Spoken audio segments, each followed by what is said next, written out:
I'll tell you this story about one time that I thought I was going to die. I think it's the only time where I thought, why wouldn't this be when I die? I was on a plane. I've been on a lot of planes and a lot of shitty weather and stuff, but this shit was fucked up.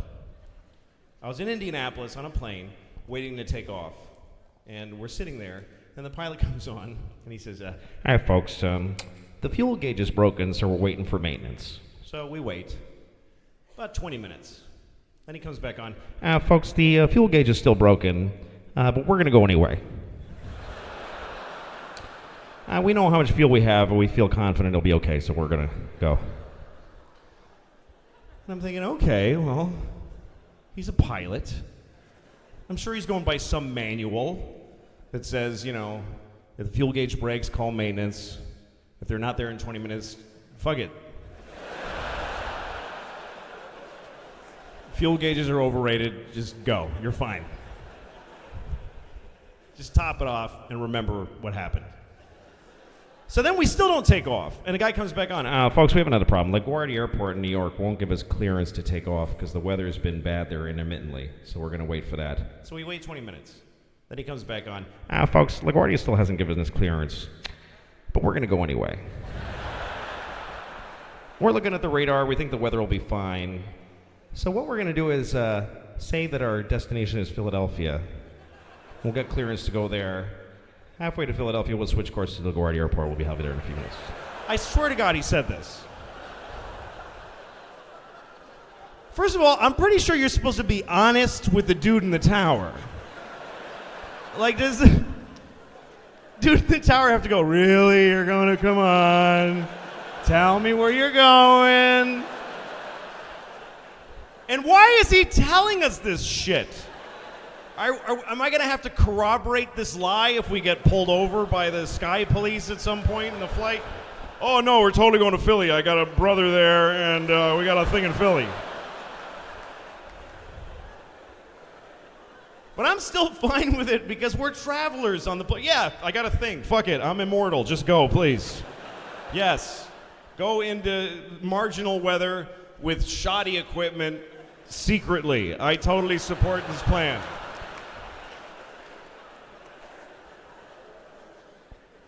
So we take off. We get above where we are right now. And it's just a black motherfucker of a cloud. It's just like the Wizard of Oz. It's just, there's trees throwing apples at us. It's crazy. It's just horrible. And we're the whole flight, and we're making these circles. And me and the guy next to me are both listening to the tower. You know how you can plug into your seat sometimes, and you can listen to the tower talk to the area airplanes. And we keep hearing our guy trying to get clearance to land from LaGuardia. "This is Delta 288 requesting clearance to land. It's a negative 288, low visibility." A few minutes go by. "This is Delta 288. We would really like clearance to land." "Yeah, that's a negative 288. Like he was getting annoyed. And meanwhile, we're just circling and burning this vague amount of fuel. We could just stop being an airplane at any second. And then we hear this. This is all true. The LaGuardia guy comes, "It's LaGuardia Airport to all area airplanes. We are closed for the night. Zero visibility. Not safe for landing. Please divert to Philadelphia or Allentown, Pennsylvania, or Boston." And then we hear our guy, "This is Delta 20. We need to land now. We have no fuel. We have to land right now."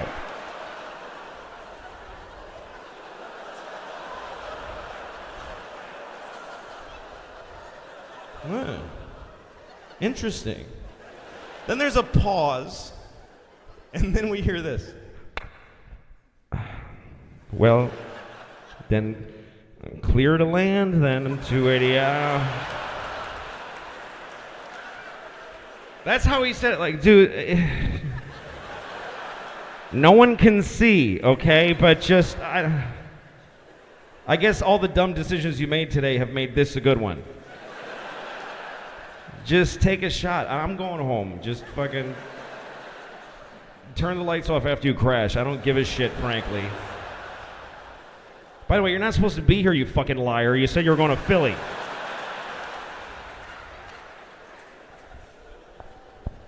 So as soon as we get clearance, we just like we start bulleting. We're either flying desperately towards the ground or falling. I don't know that there's a difference. We come out of the clouds and there's the fucking Earth right fucking there. It's right there. That's what low visibility means. We come out of the clouds and no fuck, it's right there, Jesus! And the plane just... And you can feel the plane go, oh fuck, I can't do that. What are you, nuts? And we go and veer over the highway, and I swear to God, I saw people in their cars go, what the fuck?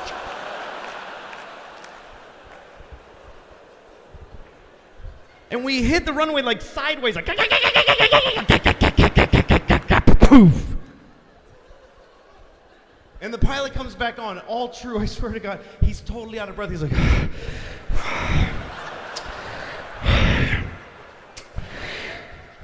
welcome to LaGuardia Airport, New York City.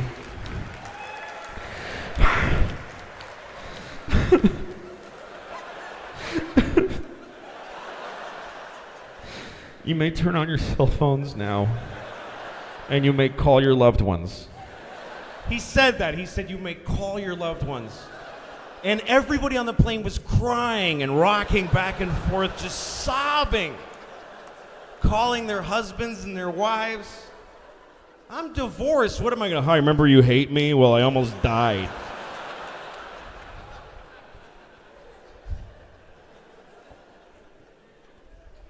And I got in a cab, and the cab driver goes, that was a very bad landing. I was like, how'd you know that was me? He's like, that's the only plane to land in 4 hours. We all watched the drivers. We said they're going to die.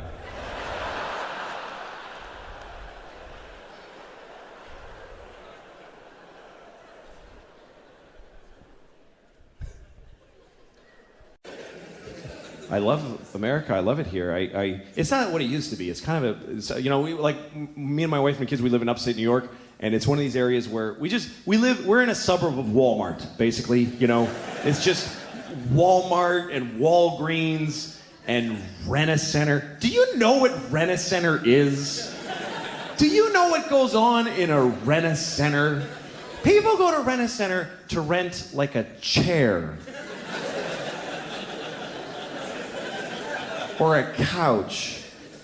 How shitty is your shitty, very shitty life that you need to rent a lamp for $40 a month? And then you go broke and you gotta go, honey, they're gonna take the lamp today. Because we didn't pay the lamp rent.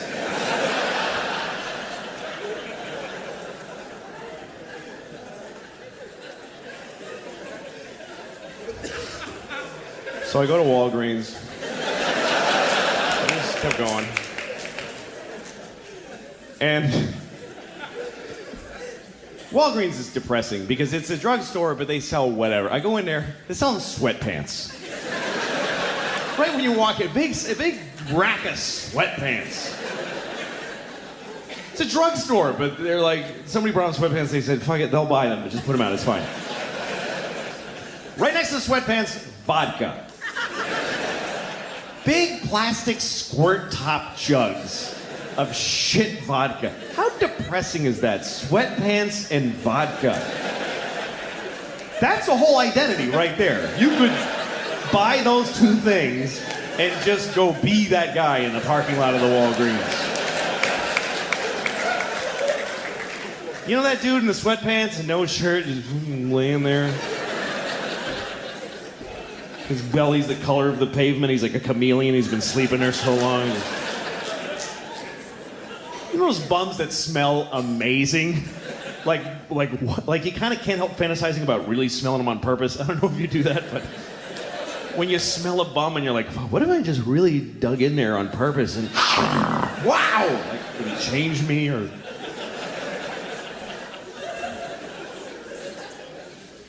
And I go to Walgreens and they're selling, I'm going to the back of the pharmacy too, and the pharmacy is the most depressing place in the world. People in Walgreens are just milling around in flip-flops and hitting their kids in the toy aisle, like beating their kids in front of toys. And then they go and buy medication and they don't have insurance. They think they have insurance and they way don't. And every moment, it's like a hidden camera joke on all these people. It happens, it breaks my heart. They come up, they have a prescription. They're really happy because there's a solution to their problem in their hands. The doctor said, take that, you'll be fine. So they give it to the pharmacist and he goes, yeah, it's gonna be $40,000 for that. And the guy's like, what? But I have insurance. Now we called, they said, fuck you. No. And then the guy always gives him like chewed up gum with hair in it and says, take this is what you get. This is your... And they always ask, is this as good as the other one? Fucking no, of course not. The other shit would have cured you completely. And we got shitloads of it too. But none for you, you poor faggot. Go home and die.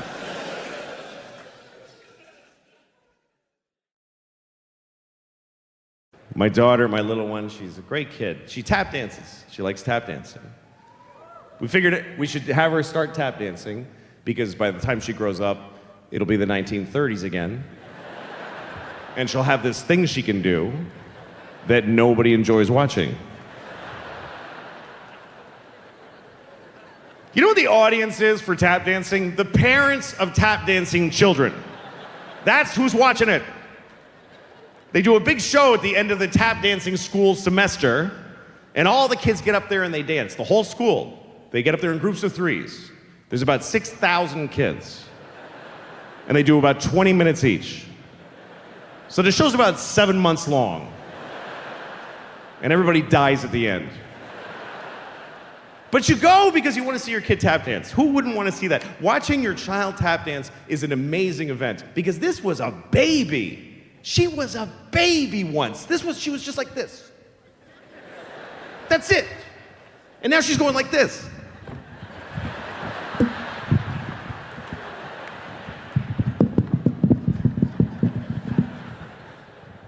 But in order to watch that, you have to sit through all these other kids that you don't love at all. In fact, you hate them for not being your kid and making you wait. These kids face a whole audience of just 2 people that love them, and then everybody's just, get the fuck off, you fat little bitch. Hurry up!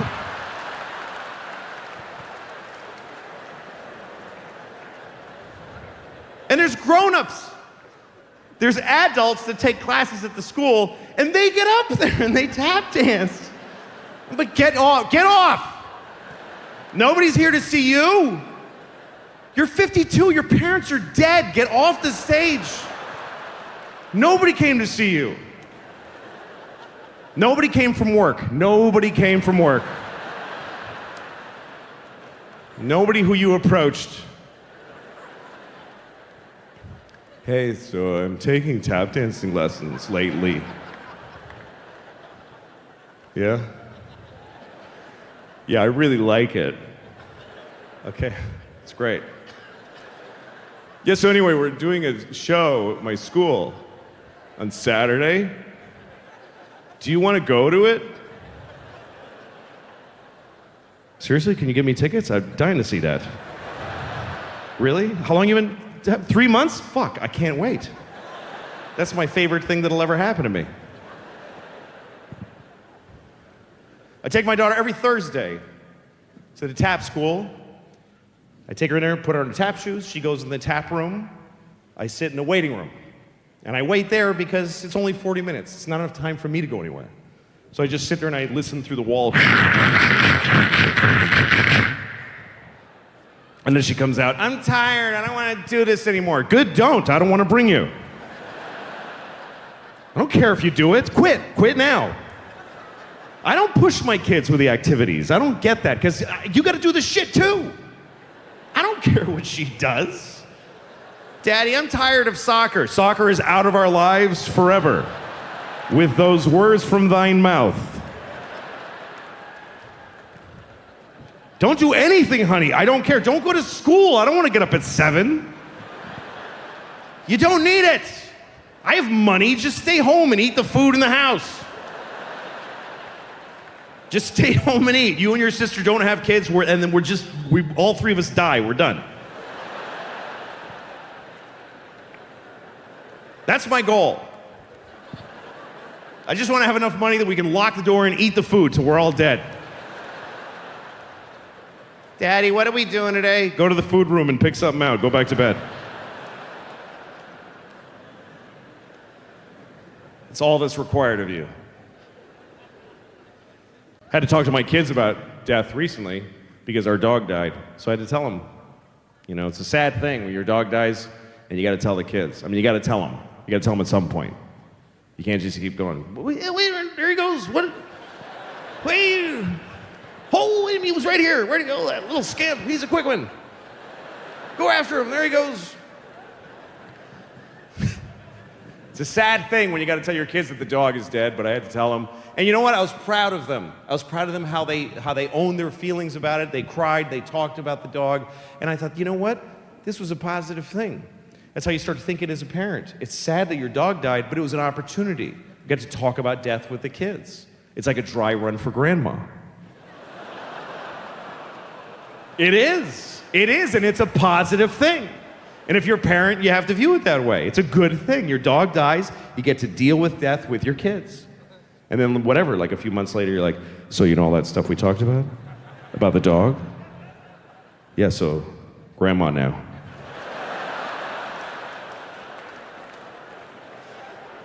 All the same stuff. All right, you got it? Okay, I'm going out. Good night.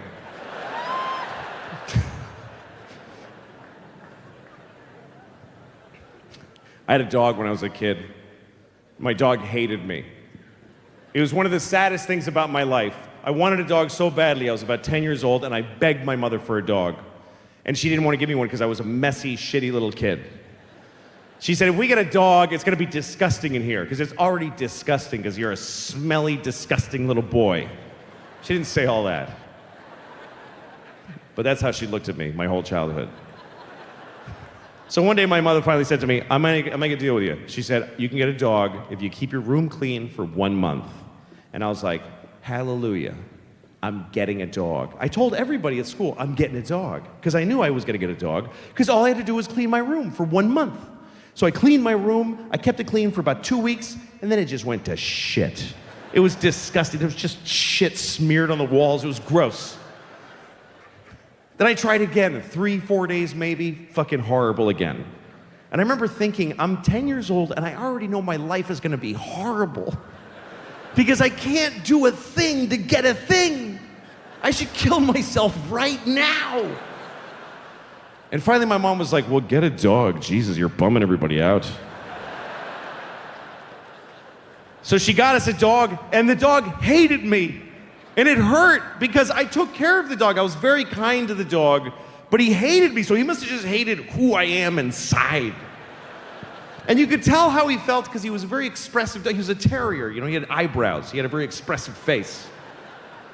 I would walk in the room and the dog would go like, oh fuck, I can't. I gotta go. Doggy. We'd go for walks and I had to use a leash and I didn't want to use the leash. I want to be one of those cool guys with a dog that just comes along. Hey, dog, come on. It's always some guy with like a suede jacket and scruffy hair. He's got an old pickup truck, and he gets in and he goes, come on, dog, and he goes, you know those guys that can whistle, that cool whistle that I can't whistle? Woo! Or whatever. And the dog jumps in, and they both get laid somewhere because this guy's so cool. That's what I wanted. But I would walk my dog and I had to have a leash, and the leash was like taut. It wasn't even like, we're cool, we're friends. It was like, how far can I get my face from this child? He would choke himself the whole walk. I hate you. I hate you. And if I ever stumbled and dropped the leash, he was like, he was gone. He would go, I'm not your dog. And he would run like a slave. He would just disappear.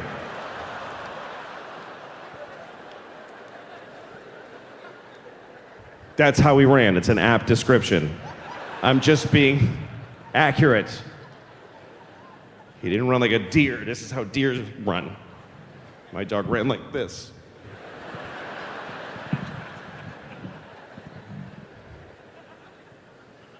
He ran away about 20 times. Then we get a call from the dog pound. Hi, we have your dog. You can hear my dog in the background going, don't. Fuck. Shit. Fucking kid's gonna come back and get me.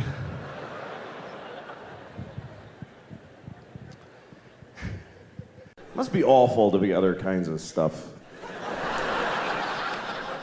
You know, I'm glad I'm this. This is a pretty good deal when you consider the alternatives. Anything else, any other kind of thing, you're in the food chain. You're in the food. We are out of the food chain. I don't know if we fully appreciate the fact that we got out of the food chain. That is a massive upgrade. Because for every other living thing, life ends by being eaten. That's how all life ends, is every single life except human life. Every life ends like this. Ah! Ah! Ah!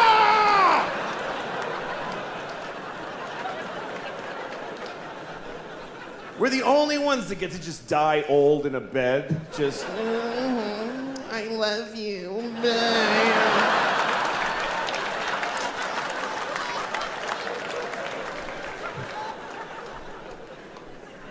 I mean, imagine if we were still in the food chain on top of everything else. Imagine if we were in the food chain. It would just be another thing you gotta deal with. You're already having a bad day. You wake up in the morning, you're making breakfast, you burn your toast, and it's too late to try again. And your kid comes in and says, "Bleh," and you're like, fine. And it's just, why? You get a thing in the mail that says that your phone's different and your mortgage is another company now. What? I don't get it. Then you're walking to work like, why do I even bother? Oh shit, God damn it. There's always fucking cheetahs at the train station. Stop it.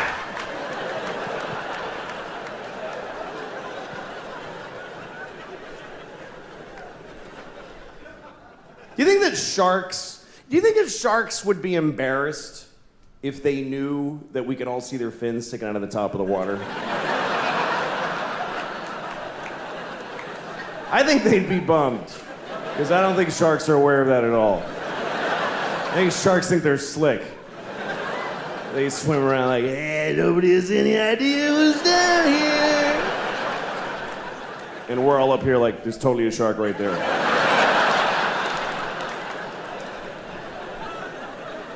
It wouldn't be fun being a predator either. If you're a predator, imagine if every time you're hungry, you gotta chase a guy who's running for his life. You gotta, come on, dude, shit, get over here. And just hold him down and bite his neck till he shuts the fuck up for a minute. So you can just sit there and eat his stomach before you go to work.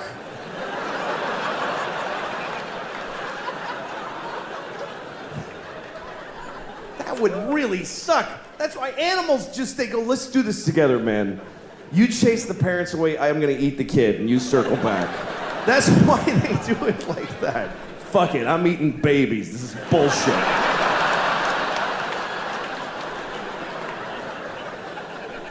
Grown-ups ain't worth the meat. Whoops. All right. Oh, shit. God damn it. Idiot. This isn't a gay voice, by the way. It's not. Shut up.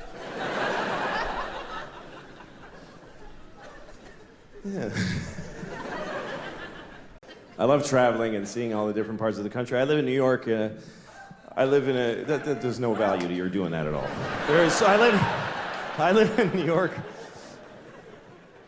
I always... Like, there's this old lady in my neighborhood, and she's always walking her dog. She's always just... She's very old.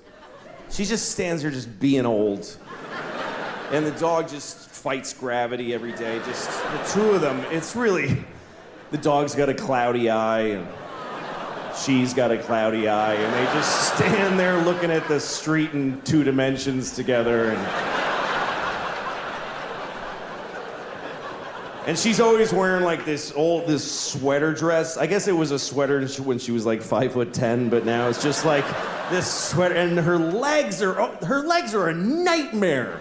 They're just white with green streaks and bones sticking out, and her legs are awful. I saw a guy with no legs wheeling by, and he was like, ugh, no, thank you. I do not want those. I'd rather just have air down here like I have than to look down at that shit.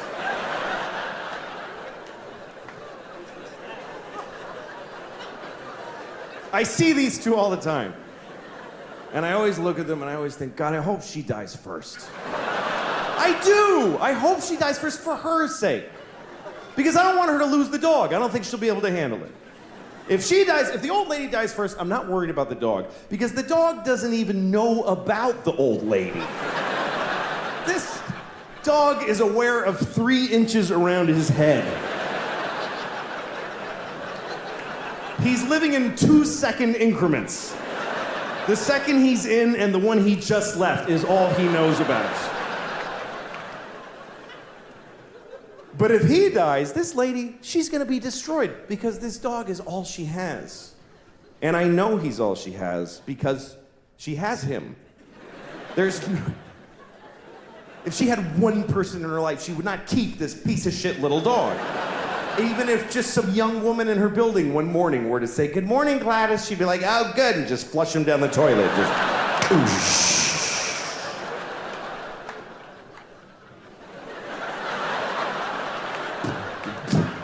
dog just keeps bumping on the drain.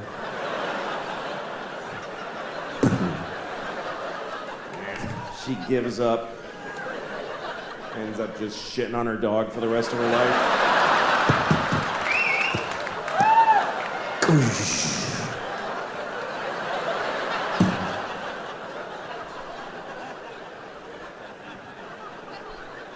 My own kids, I love my kids, but sometimes when they complain, I get really pissed off.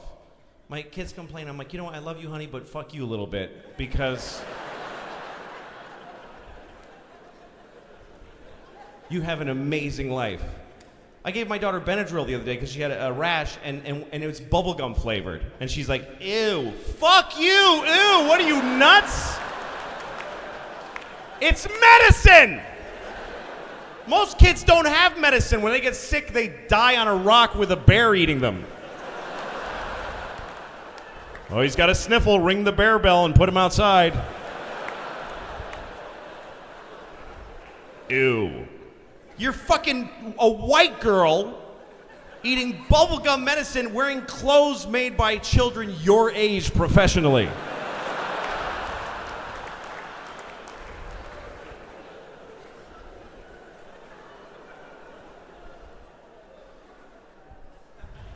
And I don't mean to say that if you're white, you have no right to complain. I just mean that if you're black, you have more right to complain. White people wish that black people would just forget everything that ever happened to anybody. We're so impatient. Come on. Every year, white people add 100 years to how long ago slavery was. I've heard educated white people say slavery was 400 years ago. No, it wasn't. Are you crazy?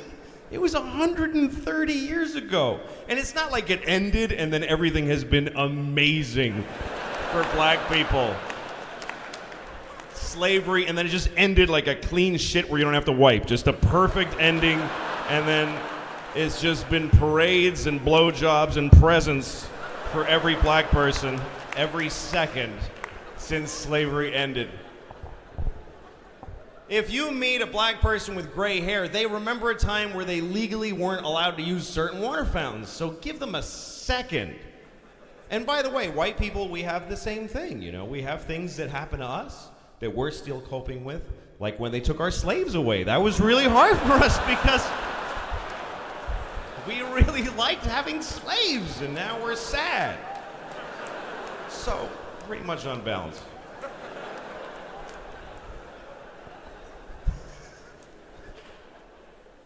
But I hope my children have a good life.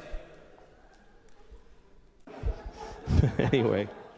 So now I'm married, and sex is very different when you're married because it doesn't exist, actually. I was talking to a friend of mine about how my wife and I don't really fuck anymore, and he said, well, does she blow you at least? What are you, fucking high? You think she's blowing me? Who wants to blow their husband? Who the fuck would want to? What a bummer to blow your husband. You don't want to blow your husband, you want to blow your date. That's who you want to blow. You want to blow a guy you've been dating and you don't quite know him yet. He comes over and he picks you up. Ooh, that's a new shirt. I never saw that shirt on him. It's very handsome. You go to dinner, he's like, here, try this. Oh, new things. I like new things. Tells you something funny, makes you laugh. Oh, he shouldn't say that, but it's shouldn't so. Tells you a sad story. Oh my God. You go back to his place, you suck his cock, and you go home. That's the proper context for a blowjob. Nobody wants to blow a guy and then go to IKEA with him all day. That's not fun. Do his shitty laundry, and then he comes out of the bathroom. All right, you suck my dick, okay? Will you suck my dick right now? Yes, I'm fucking dying to suck your smelly old fucking disgusting dick for the 1,000th time. I can't fucking wait.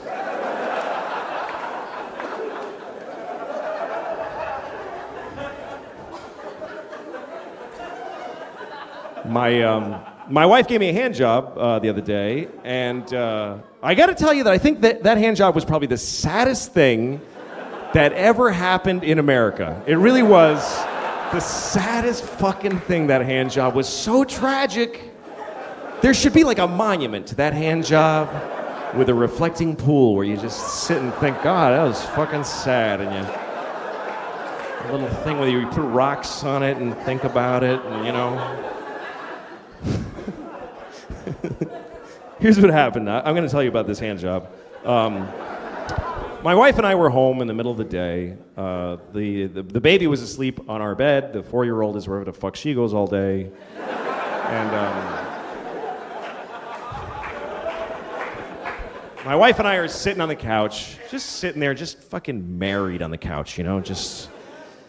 And my wife looked at me, and I don't know where she got this sort of sense that I was in. She said something like, hey, we have to go to that thing for the... And I was like, who gives a shit? Like, I don't know what it was that tipped her off that I was starting to feel real bad. Here's the thing, is that as far as sex, for guys, it's just not... we just need to release. That's all it is. We just need it. Women, it's like a fucking emotional thing when they need... We need to come just because we need to. Women, it's like they get into it. They shiver, and then they lie on their side and cry after and all that kind of shit. But for guys, it's just something that we need to do so that we won't murder people. That's all it is, really. Just maintenance. Open the fucking valve once in a while, please. The city should put a red tag on the dick that has a PSI level that's unacceptable.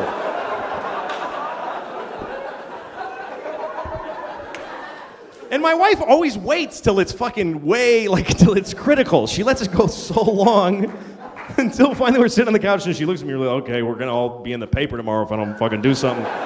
So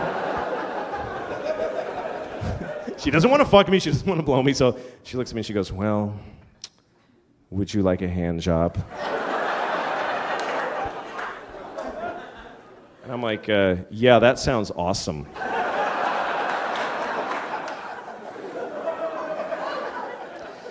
So we go upstairs to my daughter's room because it's the only empty room in the house. Hey, you know what? Fuck you. I paid a rent. I'll shit on her bed if I want to. Seriously.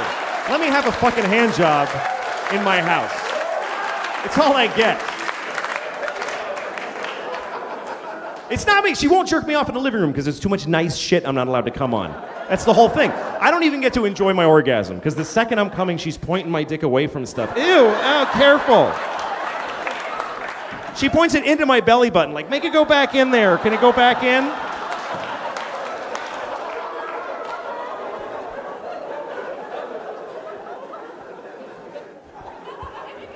All right, so I'm laying on the floor in my daughter's room, looking up at the mobile of fucking ducks and airplanes. What does a fucking duck need with an airplane? What does a baby give a shit? So I'm laying there on the floor, and my wife is just sitting next to me, just in her bathrobe, just like.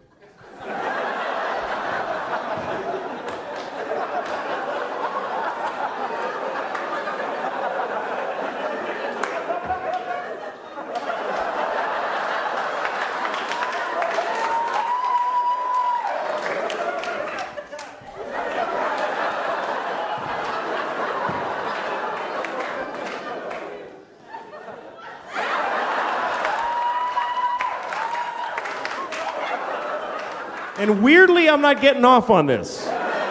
The fucking woman grimacing and tugging on my penis dryly while basically reading People magazine at the same time. It's not that I'm not getting off on it for some. It's taken me a while to come, and she starts getting impatient. She's like, "Come on, come on!" Like yelling, "Come on!" into my dick. Seriously. At one point, I wanted her to lick her palm. I got this idea. Maybe if she licks her palm, there will be some semblance of something going on. And so I had to. You got to approach asking for those things carefully. You can't just go, "Hey, lick your palm," like that, because that'll ruin whatever mood there already isn't. So I go like, "Hey, maybe lick your palm. Lick your palm. Lick your palm." She's like, "What?" "Lick your palm, lick your palm, lick your palm." She goes, "What the fuck are you saying to me?" You know what she thought I said? She thought I said, "You look like your mom."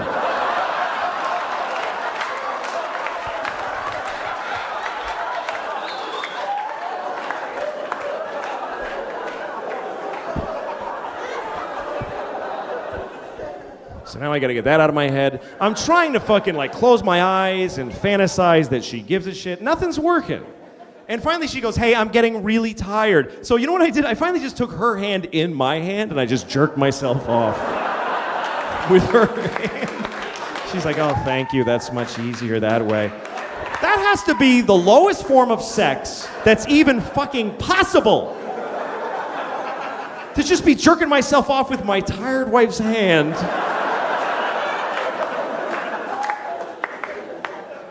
She might as well be dead at that point. Seriously, she might as well be a fucking corpse. I came home and found her dead, and fuck it, I'm getting one more before I call the police. Just one more. Who's hurting? I'm not hurting nobody. I'll call 911. She's not getting any deader.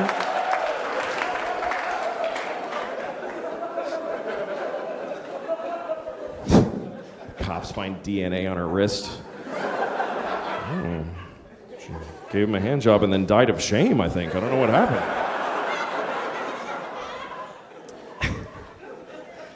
I don't know.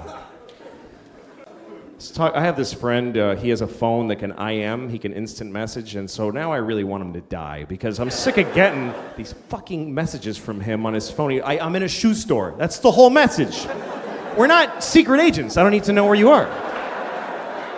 So I get this message from him. He says, "I'm on an airplane in Seattle." So I wrote back and I said, "Well, I hope your plane crashes." And he gets pissed off and he calls me, "Take it back. We're about to take off." I'm like, "Fuck you. I hope it crashes. I don't have to take it back. Hope it crashes twice. Hope it crashes and kills Haffy and they go, fuck it, let's try again, and they take off and crash again. I hope that happens. Sincerely, I hope it." And he tries to make, he goes, "Well, how are you going to feel now if my plane crashes after you went and said that?" I'm like, "Are you shitting me? That would be amazing. To know that I can do that? I'd happily trade your life for knowledge of my powers." He's one of those guys who just makes you hate him because, you know when you have a friend that you hate, you can't break up with your friends, you know? He always starts conversations that I don't want to have. You know, he's like, "Hey, what would you do if you had a time machine?" I'm like, fuck you. I don't... You know what? I wouldn't use it. I just let it sit in my house. I'd put a drink on it, and yeah, I got a time machine. I never even wanted it. I don't know. I'm not interested. I'd use it to go back 30 minutes ago and punch you in the fucking face before you asked me that. That's all. One use. So he goes, "Well, here's what I would do." Because of course that's the whole fucking point of asking me, is to stare at me while I say mine and then say his. So he said if he had a time machine, he would kill Hitler. Like he would go back and kill Hitler. I love that he thinks he can just kill Hitler just because he just goes back there and walk up and kill the dude. And I was thinking that's a noble purpose for a time machine. I would do that, but I would have gone back then, but I wouldn't have killed Hitler. I would have raped him. That's what I thought. Because I think that would have been enough. I think that would have stopped him from doing all that shit. If he had been raped by me, he never would have pulled any of that stuff, man. Should we invade Poland? No, I'll just take a shower. I don't feel good. He would have...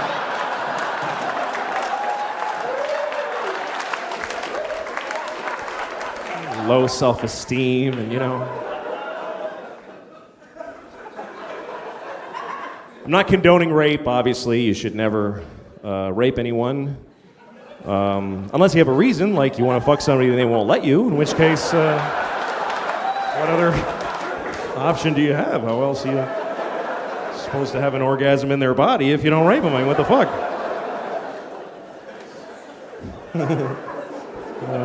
Okay, that's fucked up. I had kids too late in life, I think. And I didn't take good care of myself. I'm a shitty, unhealthy father. And I think that's unfair. And I wish I'd taken care of myself when I was younger for their sake. It's another thing young people do. They don't look ahead.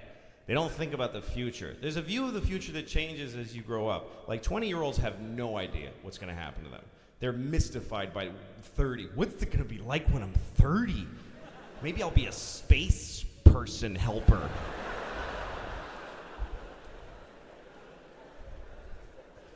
They don't have any idea that when you fuck with your body, you're ruining the parent that you're going to be. If you're 35 and you're out of shape and you don't have kids, don't have kids.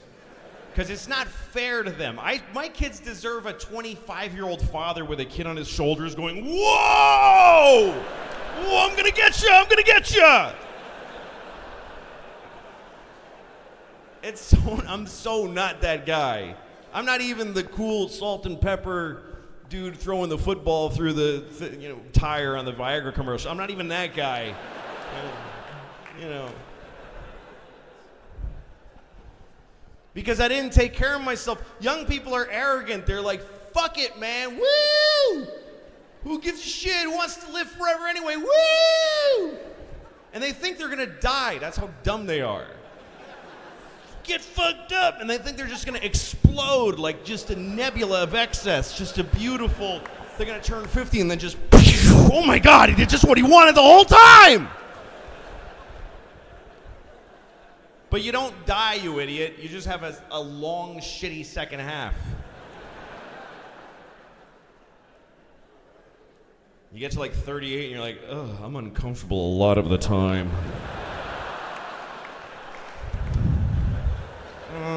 Sorry, I don't know what that is. I sweat with no activity involved.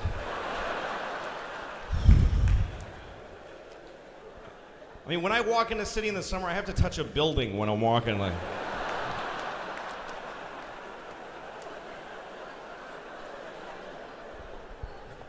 and I got 40 more years of this shit. I'm not dying.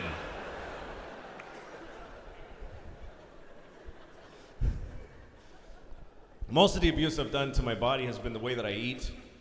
I've only learned recently that food is supposed to be fuel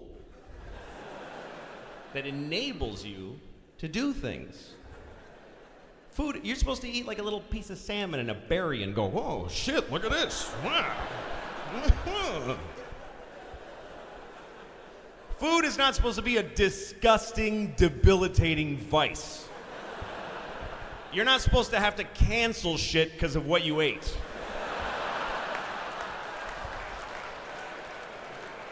Just clear the day so you can take the hit from what you put in.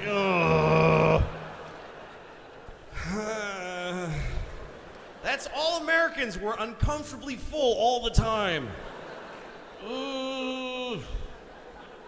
That's why we need the air conditioning on. We need it to be 70 degrees always, because we'll have a heart attack from all the grease.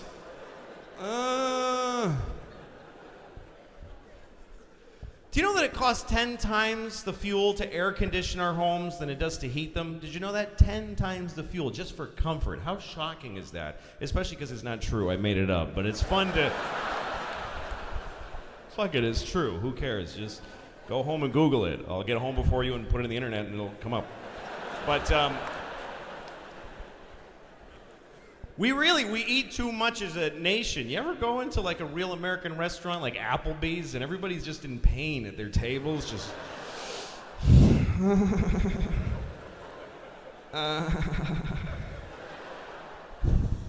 you have to lift your lungs up over the fat to make room to I shouldn't have had those. Do you want dessert? Yes, bring it, stupid. I'm fine. I'm just trying to. You're supposed to eat with purpose. You eat a little piece of lettuce, and the guy in your belly's like, oh, awesome, I can make some skin cells and some blood cells and some energy. The guy in my belly hates me. Hates me. He gets my third donut. He's like, what the fuck do you imagine I'm doing with that? There's no part of you I can make out of donuts. It's just a storage issue. You're creating work for everybody. And 4. He's having 4 fucking donuts. It's 10 o'clock. The other guy's like, what do you want to do with it? Just shit it out. Seriously, you know what? Shit it out whole. Let him find a donut in the toilet. Let's see how that educates this fat piece of shit. I'm tired of this. Shit it out whole. He chewed it. Reassemble it and shit it out. I'm serious. Get everybody on it. Bring the guys up from the feet and put that thing together and shit it out. And shit it out the hard way, too, not like a coin out of a slot. Make him blow it out of his asshole like a smoke ring of dough. Just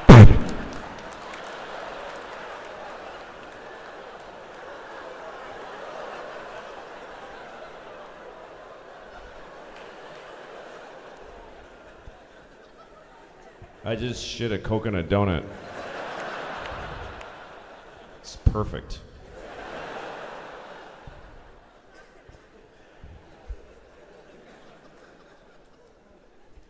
But it's not fair to my kids. That's why I have such a terrible. I'm not. You know, you have to have energy to have children. When I take my kids to the park, I just let them run like a dog run. Like I got leashes.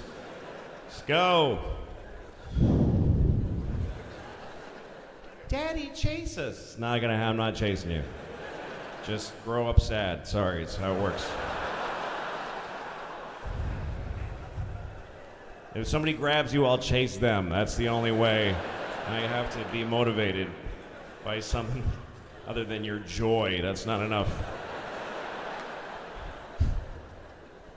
I have certain physical limitations and dietary limitations that make me a bad father. Like, I am always in a 48-hour window of diarrhea, that I had it or I'm gonna have it within 48 hours.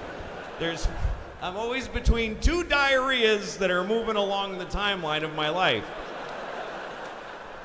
And depending on where in that window I am, there's a tight radius of how far I can venture from my home.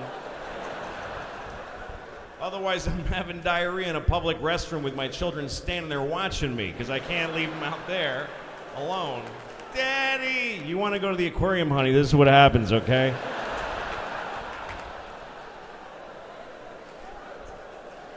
It's not fair to them. It really isn't.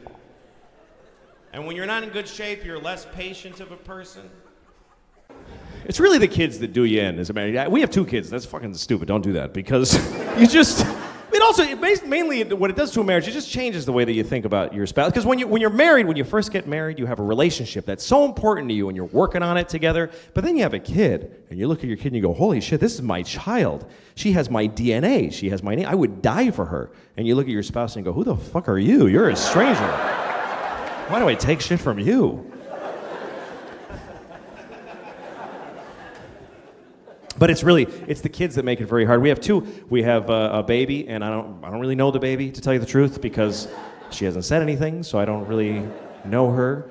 I like her, she's fine, but I don't know her. How do I know what she's really like? Maybe she fucking hates Jews. I don't know nothing about her.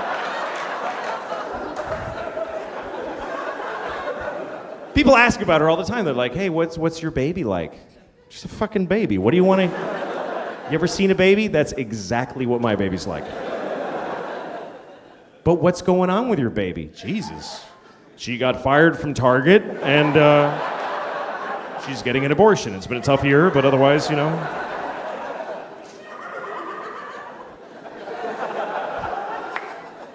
It's not a very complicated relationship with a baby. It's just somebody I have to make not die. That's really what the whole thing is. And I'm better at it sometimes than others. One time I took my daughter to the grocery store and I had to put her in the stroller. She won't go in the fucking cart. She's the only baby in the world that won't go in the shopping cart and sit there. You try to put her there and her legs curl up and she goes, ah! And fucking psycho. So I got to put her in a stroller and I got a cart and I'm pushing them both through the fucking supermarket. And then so I'm done shopping and then I go out to the parking lot and I open the car. First I start the car before I put them in there because I want it to get nice and cool because I love her, so I have to make it nice and comfortable. I do. I love my children. I love my wife. I wish I didn't. How awesome would that be to wake up one morning, fuck, I don't feel nothing for these assholes, and just walk out the door. But so far, no such luck. So I start the AC, then I put the groceries in, then I go to get my daughter out of the stroller. I got down there and I realized that the exhaust pipe is right in her fucking face. It's just fucking... I'm like, fuck! I almost killed my kid in the dumbest fucking way ever! If she died like that, I couldn't tell her mom. I couldn't fucking go home with that story. Well, I put her in the fucking, I don't know, I didn't realize. Fuck you, I don't know. I'd have to throw her into traffic. Help, that would be better. To actually tell her that I threw her into traffic.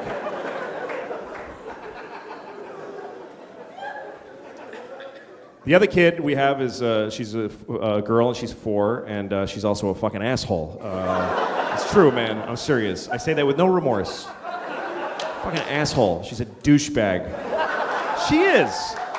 Fucking jerk.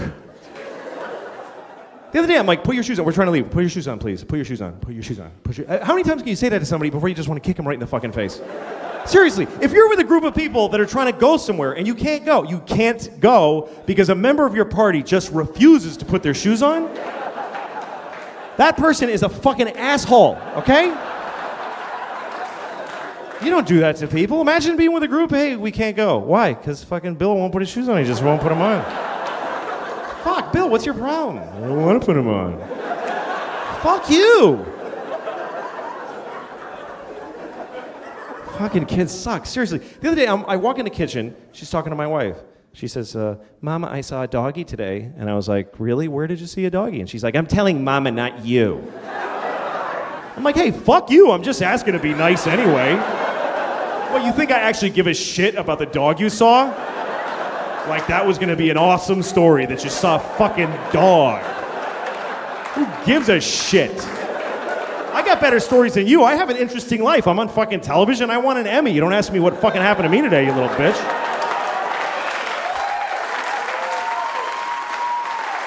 No.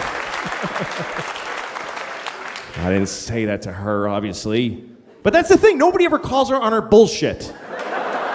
That's how she got to be an asshole in the first place. Nobody just goes, fuck you. You don't know. I'd love to, for one day, just fucking be totally on. Oh, you drew a dog? Let me see. That's shitting me? That's a scribble. That's nothing. That's not even anything. Show me a dog that looks like that. I'll give you $1,000. Seriously.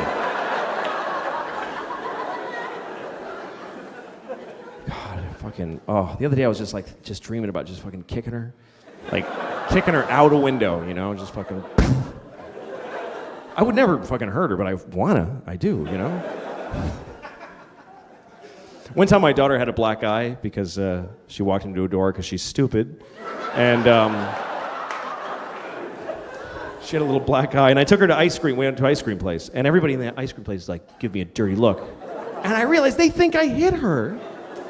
And she has a black eye now. That's why I'm taking her to ice cream. That's what they think. And I was so insulted. I want to say, hey, fuck all of you, okay? She's this big. You think if I hit her, she'd have a black eye? She'd be fucking decimated. There'd be nothing there. Look at this shit. I would ruin her head with one punch, easily. She has no defensive skills. She fucking sucks. She'd be like just smiling at me and there'd be just fucking... just a dent there like a fucking bomb went off.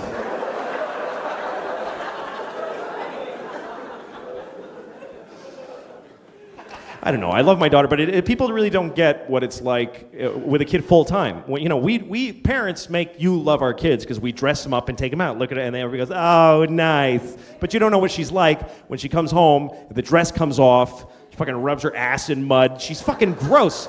She won't fucking take a bath. Like, you can't, once you have a baby, you can't force the kid. Fuck her. Let her sleep in her clothes. I'm not dealing with it tonight. Her hair gets clumpy. She stinks. Sometimes it's like fucking, just fucking rancid, stinky fucking kid.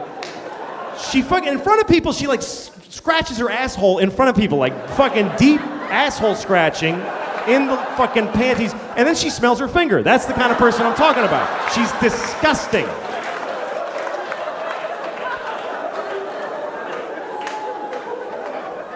The other day I come home and she's just laying on the carpet with just spread eagle naked and she's just stretching her vagina open going, just fucking holding it open. I'm like, fuck, shit, okay. Wow. That's, wow. Don't react. I can't go, I can't do that, that'll fuck her up. Let's go. Hello. Hi, how are you? Hi, how's school? Okay.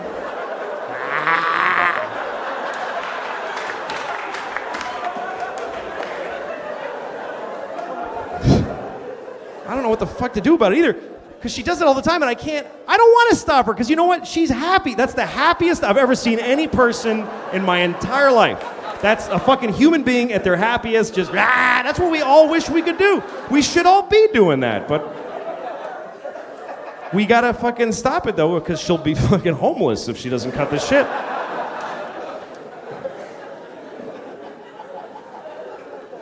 So yeah, it's fucking... But now my kids, I take them everywhere. I'm responsible for every second of their lives. I'm with them all the time, watching them do their thing. I take them to soccer. Yeah, you're playing soccer. You're playing soccer right now. I know you're playing. Are you done? Okay, let's go over here. Was that fulfilling? Was it strengthening and confidence? Like, you have to do everything with them.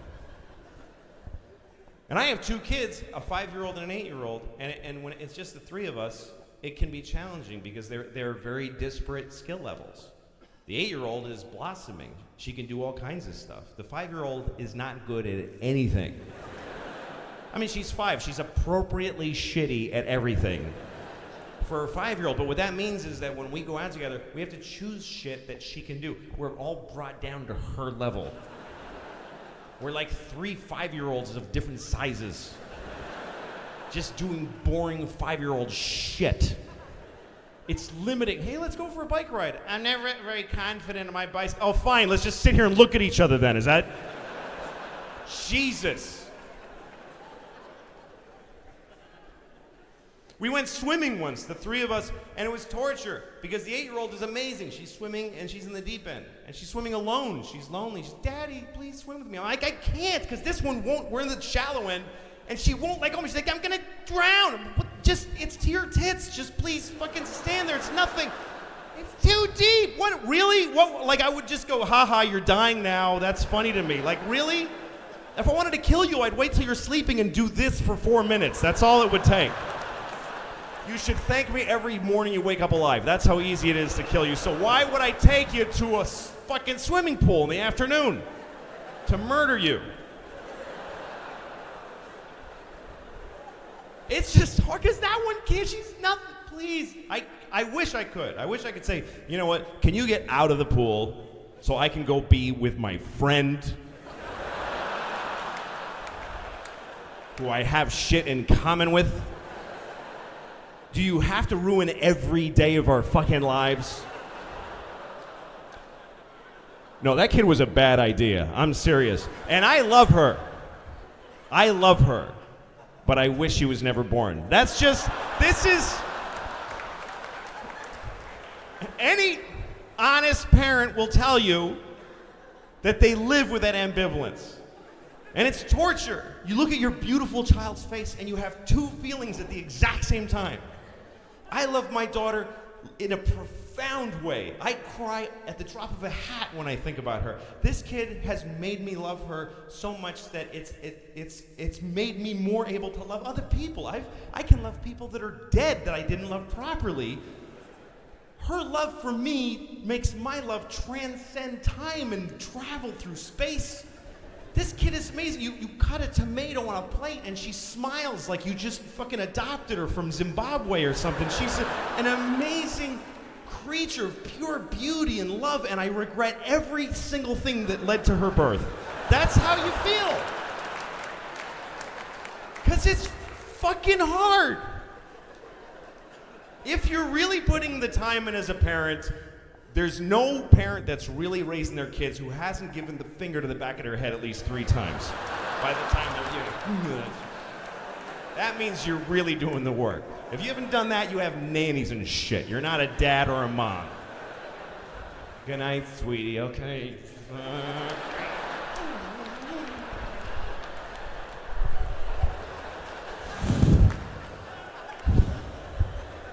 Light of my life, light of my life, light of my life. Light of my life.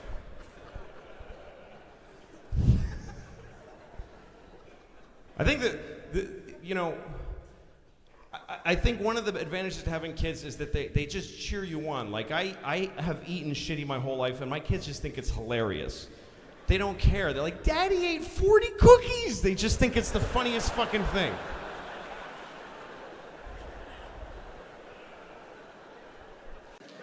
I used to date a woman who was a vegan, so I had to fuck her with my dick substitute. And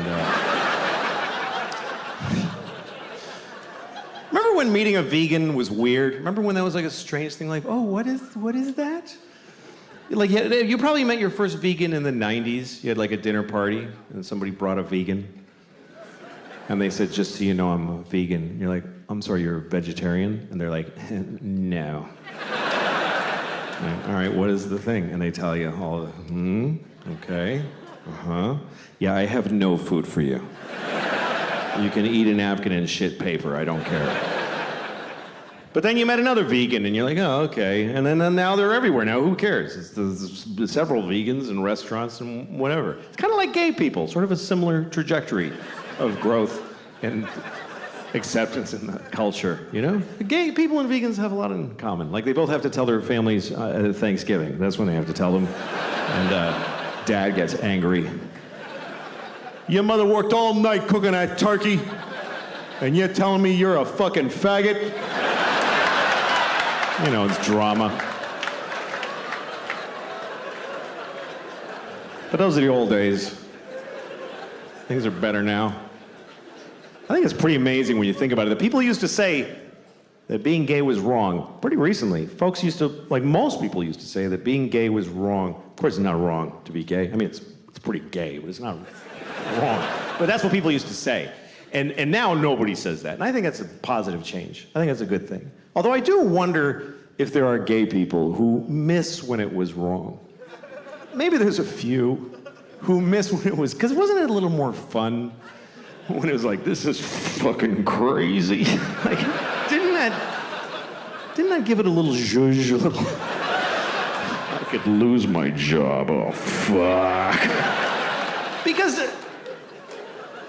now they're like everybody else, which is great, and they can get married, that's terrific, but is that fun to fuck your husband at your house? Wasn't it more fun to be in an old nightclub at 4 a.m, like, I'm breaking my mother's heart? Oh, yeah. I don't know. I don't even mean just gay people. Just some people like when sex is a little fucked up, you know? Some people like when sex is a little fucked up. All right.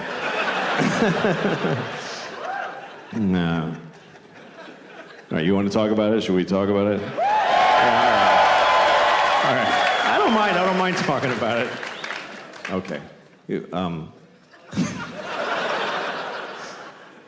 Here's what I'll do. I'll give you some advice. Here's some advice that really only I can give you. Here's my advice. If you ever ask somebody, can I jerk off in front of you? Just let me finish. Let me finish what I'm saying. Fuck. Okay.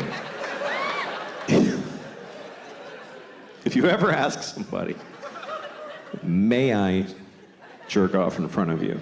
And they say yes. Just say, are you sure? That's the first part. And then if they say yes, just don't fucking do it. Just don't do it. Because look, whatever you're into, okay? Because everybody's got their thing. Whatever your thing is, I don't know. You all have your thing.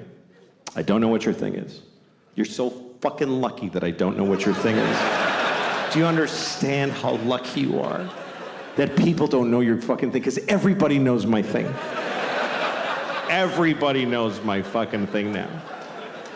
Obama knows my thing. Do you understand how that feels? To know that Obama was like, good Lord.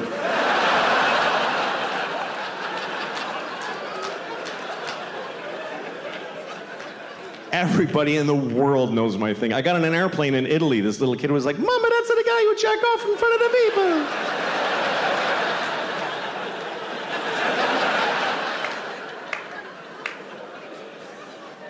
So whatever your thing is, I don't know what it is. Maybe you can't come unless you have your father on speakerphone, whatever it is.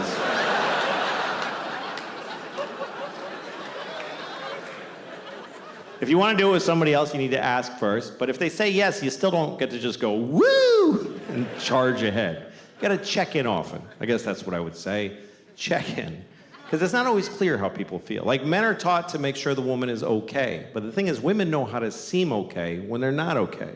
So you can't just look at her face and be like, yeah, her eyes are dry, we're fine, let's just keep going. You got to check in. Because communication during sex can be very confusing. Like, sometimes you're with a woman, you're having sex, she's making noises, she's going like, ooh, ah, and you're like, oh, she loves it. Not necessarily. Sometimes they're making those noises just to get through it. Because it's easier to go, ooh, than to say, I hate how you fuck me. Honestly, it's awful. So she goes, ooh, baby. It's kind of like a Negro spiritual. It's sort of similar. So to assume that she likes it is like if they heard slaves singing in the fields and you're like, hey, they're having a great time out there.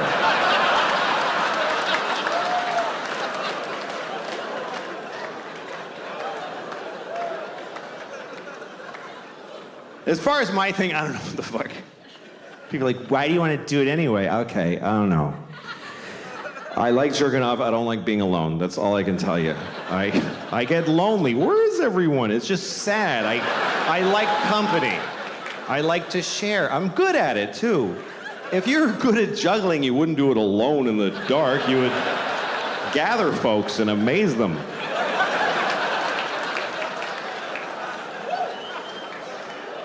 Anyway, that's all I'm going to say about that shit.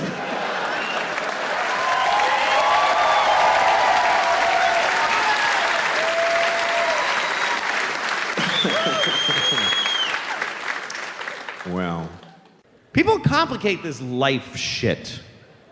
You know? Folks get all twisted up trying to figure out their life.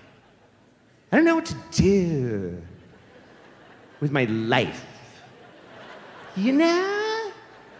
It's like, you know, like, what do I do? Like, with my life? You know? Just put food in here. That's it. That's it. Walk around and look for food. Just look for food. Anytime you see any food, just take it and put it in your mouth. Then, when you feel pressure in your ass, shit out the shit inside of your ass. If anybody tries to stop you from doing either of those two things, murder them.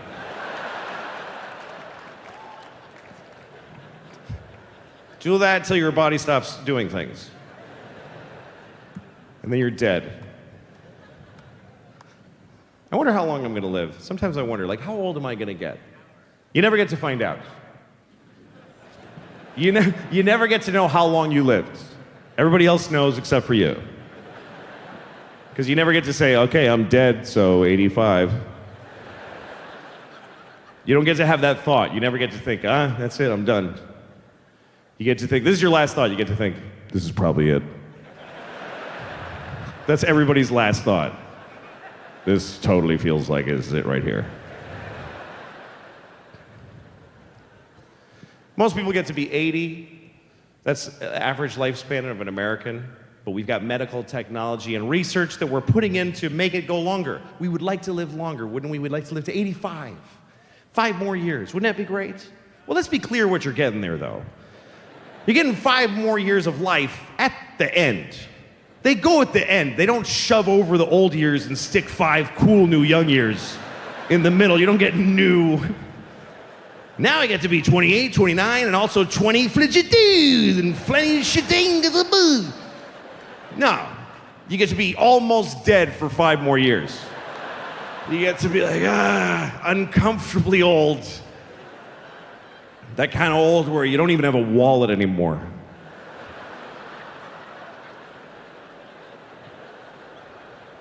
Where's my wallet?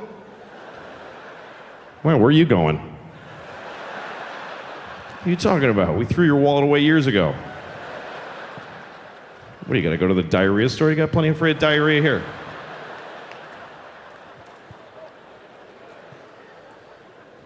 A lot of my memories I don't like. I don't like when I was a teenager, I hated all that time. I hated being a teenager. And then I discovered drugs. And then that's all I gave a shit about. I don't know how I'm gonna tell my kids. How the fuck do you compete with that? How do you take a miserable person with no control over their lives and tell them with a straight face, oh, you can't do drugs. You can't do that, baby. All drugs are a perfect solution to every problem you have right now. How do you beat that? Drugs are so fucking good that they'll ruin your life. I mean, that's how good they are. I can't do drugs now because I'm 44. And I can't hook it up. I can't make that happen. If you're 44 and you want to get high, you gotta hurt your back. That's pretty much the only option you have. Hurt your back, get some Percocet, and then you go, I'm gonna get a babysitter and take 3 at a diner. Like, just sad. I'm a little drowsy, woo!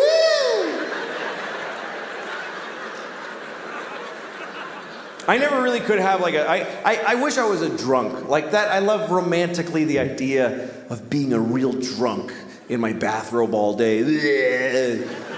Everybody who loves me is always crying. He's destroying himself. I can't watch anymore. Shut up, then. Showing up at my kid's school play halfway through. You show who you are, baby! I wish I could be that guy. But I can't drink because I just get tired. I go to sleep. I don't know how people drink and then do shit. Like when I see movies or TV shows where there's people in an office having a power meeting and they're clink, clink, they're making a drink in the daylight with a tie on. Well, Senator, hope you play ball with us in this construction deal, if you know what I'm saying. Yeah, well, I'll see what's in it for me. How is the next scene not all those people just lying on the floor like, oh, fuck. I can't believe I drank whiskey at noon.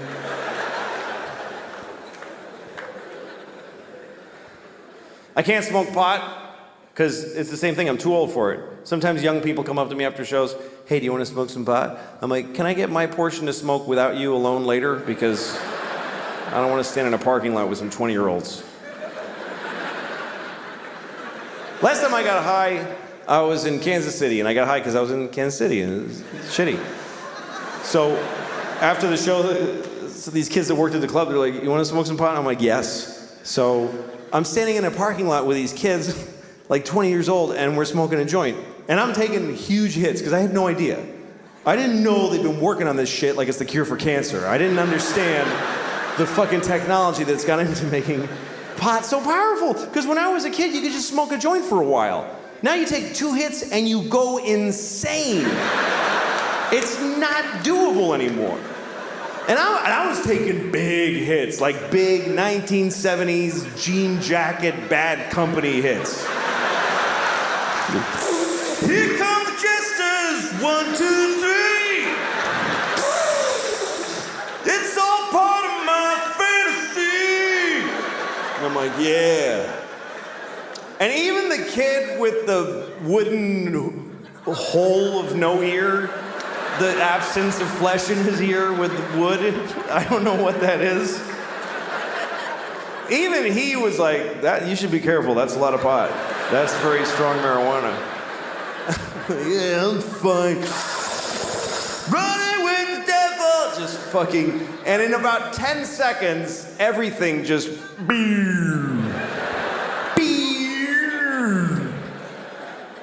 and I'm like, oh shit. This is an ordeal now. I'm not gonna feel okay for a very long time.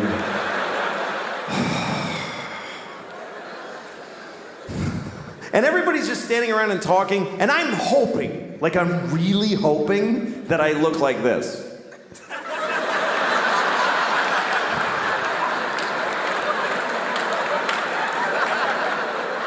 But I'm pretty sure that I was just scanning insanely.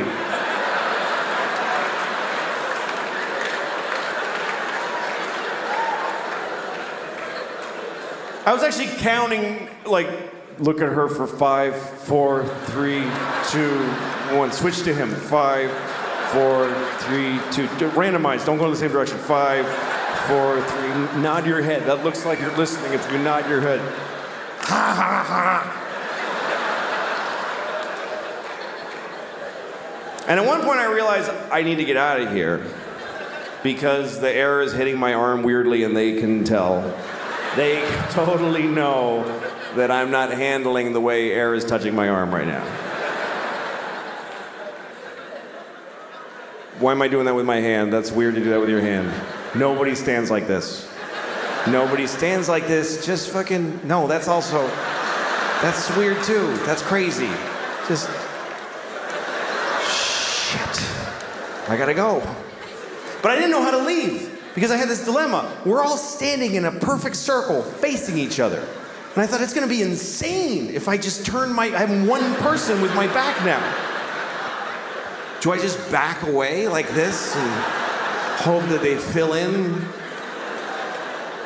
And then I thought, no, say something. Say something out loud to them that smooths the transition of you leaving. Okay, what do I say? Pick a thing to say. Goodbye. That's a nightmare. That's just goodbye. That's just noises. Finally, I walked away and I said, I'm leaving! And I know it was that bad because they all went, oh, shit, okay, all right. Whoa. I was like, I'll never see those people again as long as I live. And then I had to get in a car. I forgot that I had rented a car, and I have to drive back to the hotel. And I'm driving on this highway in Missouri. And at one point I realized, I think it's been about 25 minutes since I looked out the front window of this car. I've just been dealing with shit directly in.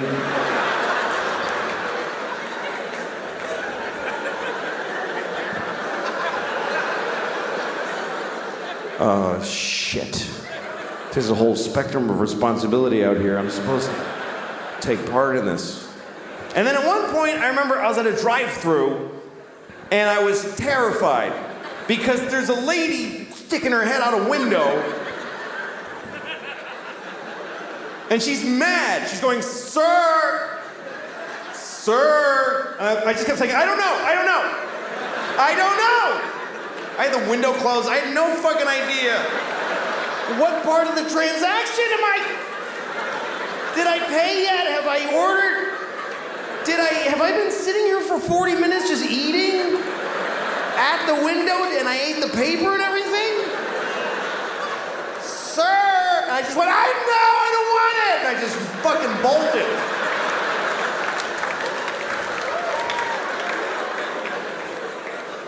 So I can't do that anymore.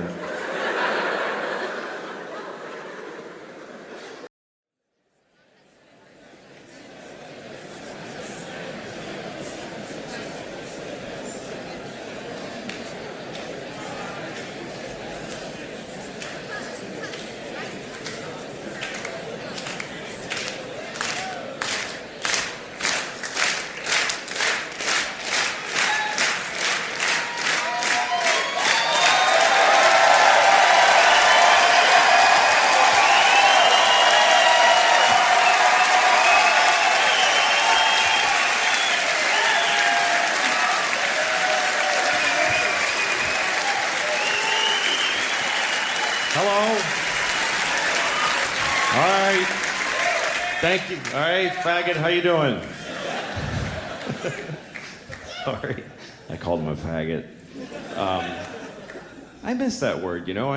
I grew up saying that word, and it never meant gay. When I was a kid, I didn't know what gay was. No, I hadn't been told that people do that. I had no fucking idea. Faggot didn't mean gay. When I was a kid, you called somebody faggot because they're being a faggot, you know? Someone's just being a faggot. Shut up, faggot. I'm not supposed to use those for that. Shut up, faggot. Didn't mean, like, I would never call a gay guy a faggot unless he's being a faggot. But not because he's gay, you understand? Like, if I saw two guys blowing each other, and I don't know why I'm watching them do it, but if I just happened to,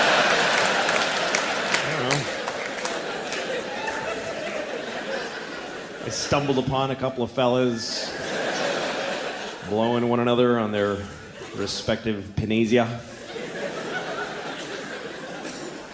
It's a plural for penis that I invented today. Penisia. I would be respectful to them. I would, hello, gentlemen, whatever, But if one of them took the dick out of his mouth and started acting all faggy and saying annoying faggy things, people from Phoenix are Phoenicians or something like that.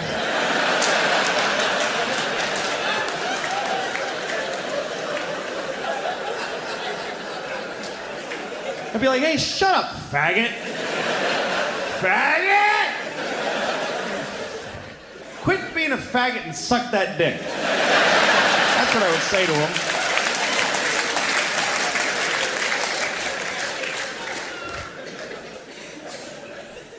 I don't know. I would never call somebody a mean name because they're sucking a dick. Because if you can suck a dick, man, that's awesome. I respect you.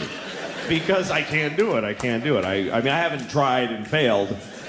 I just have put myself there in my mind and I couldn't do it because I'm afraid. That's the only reason.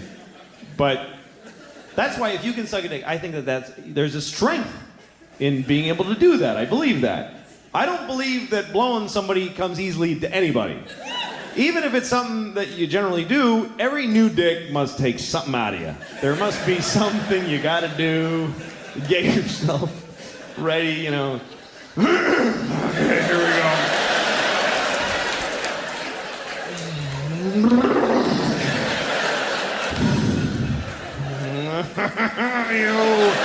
I'm gonna suck you.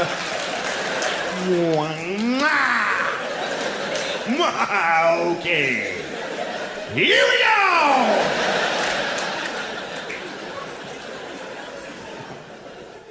So, faggot. I don't know. A lot of words that are... They're not bad words. No words are bad, but some people start using them a lot to hurt other people, and then they become bad. They become hard to use. There's words that I love that I can't use because other people use them wrong to hurt other people. Like the word cunt is a beautiful word. To me, there's just beauty in that word. And I mean aesthetically. It's like chocolatey and round on the ends. I just like the way it sounds. And I don't use it as an insult. I'm alone in the laundry. I'm like, cunt, cunt. I just like saying it. I would never call a woman a cunt, except for my mom, because she likes it for some weird reason. But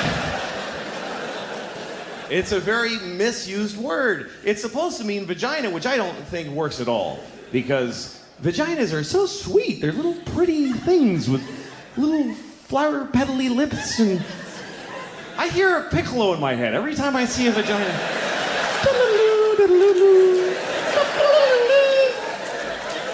Even vagina's too harsh for... They should be called like a...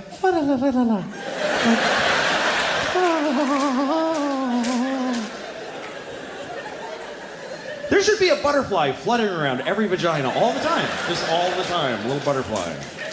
And you go to the doctor, he's like, well, the butterfly looks good, so we're in good shape. Good color to the butterfly.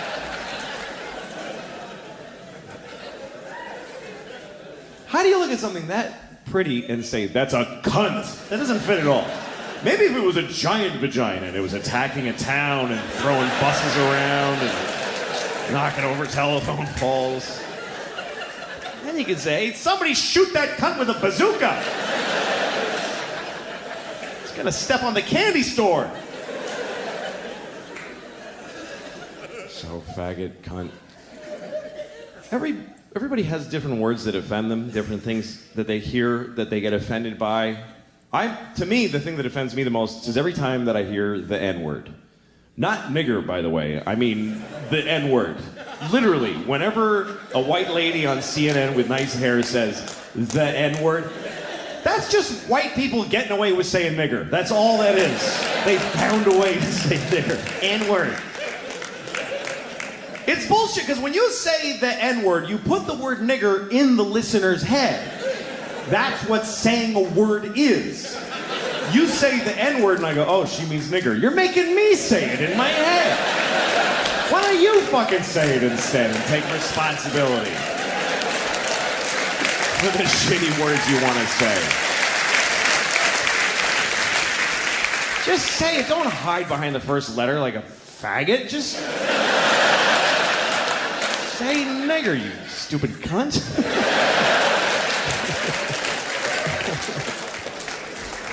I don't know. I don't care. Somebody will kick my ass. I mean, all this shit goes on in my head. I don't really I thought the word nigger the other day. I'm going to tell you this story. And it wasn't racist. It wasn't a race even connotation. Let me tell you what happened. I went to a coffee place. And it was like a cool indie coffee. I don't like Starbucks anymore because you go there and they don't care anymore. They just press a button and some old lady's diarrhea comes out and they just give it to you. So I go to like a young people cool coffee place with like my band's playing notices on the walls, and it's called like the Howling Do whatever thing, and the dude behind the counter's got a tight t-shirt and a ponytail, and he's like, hey, what's up, man?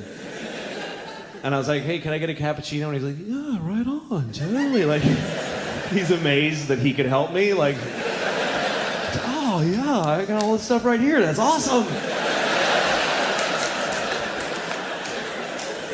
And so he starts making my coffee he works so hard. He ground the beans just for that one cup and put them in the thing and tamped them with this old thing, and you click, clack, and click, and then he took the milk and he frothed it like for like an hour, and then he banged it on the counter. I don't know why, it was awesome, and he scooped it in and put a little cocoa on it, and he's like, here you go, man. And I was just blown away, and for some reason, as I left there, the thought in my head was, that nigger made the shit out of my coffee. I don't know why. He wasn't black. That's just what was in my heart for some reason, was that nigger made the shit out of my coffee. I don't know.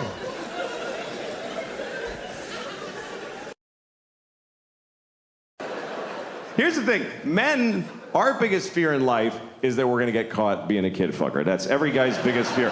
Even if you would never do it, every guy's like, that's what's going to happen to me. I know it. It's like being afraid of sharks when you live in the desert. Like, I don't go to the ocean, but it's going to happen.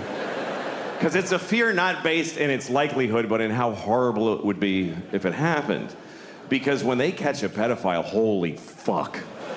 Holy shit. It's brutal because we're scared. We're so scared of pedophilia because it's here and it's not going anywhere. That's a fact. It's not like there's a finite amount of pedophiles and we got the last one. No, it keeps happening. Every generation, there's more. Some of you have kids and some of them are going to grow up and fuck kids. They might, you know. Okay, no, of course not yours for some reason, but they're coming from someplace. So any real solution has to start with the basic reality that there will always be pedophiles.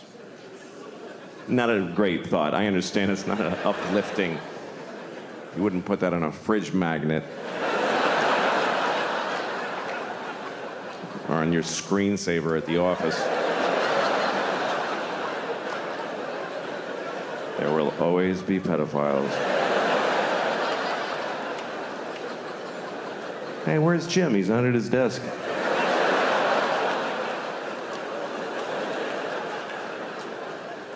We do. We have to start with that reality because our solutions that we have so far don't really work. Here's our current solution to pedophilia. We wait till somebody fucks about 10,000 kids, and then we go, all right, you better cut that out. That's pretty much it.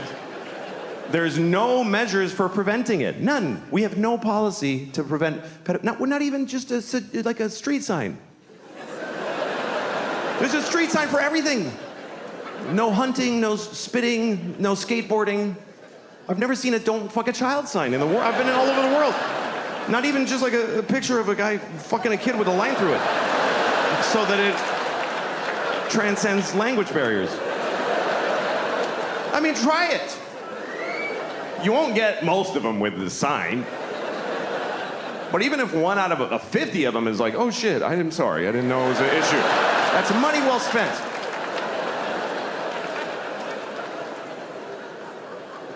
There's things that might work and we don't even try them. Like, is anybody working on very realistic child sex dolls?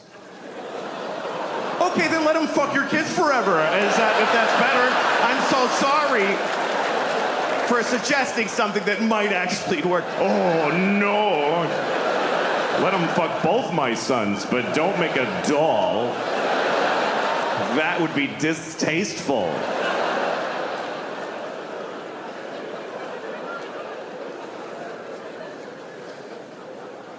The thing is that I'm still talking about it. This problem, we lose things because we won't really face it, that are important to us, like the Boy Scouts.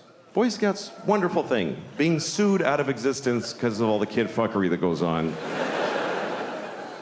And I know it's upsetting because look, here's the thing. The Boy Scouts is a wonderful thing for kids. They go to the woods, they work together, they learn skills, they get in touch with nature. What could it be better for a boy than that? But some of those guys want to fuck the kids. I don't think they do it a lot. It's not like there's just a shitload of kids being fucked in the Boy Scouts. I think it's mostly that they find out that the guy wants to.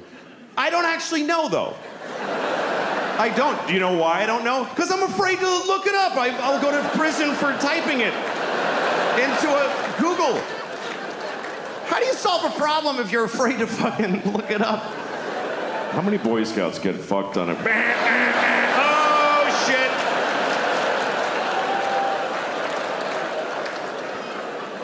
Every time I move, I gotta tell my neighbors that I looked that up.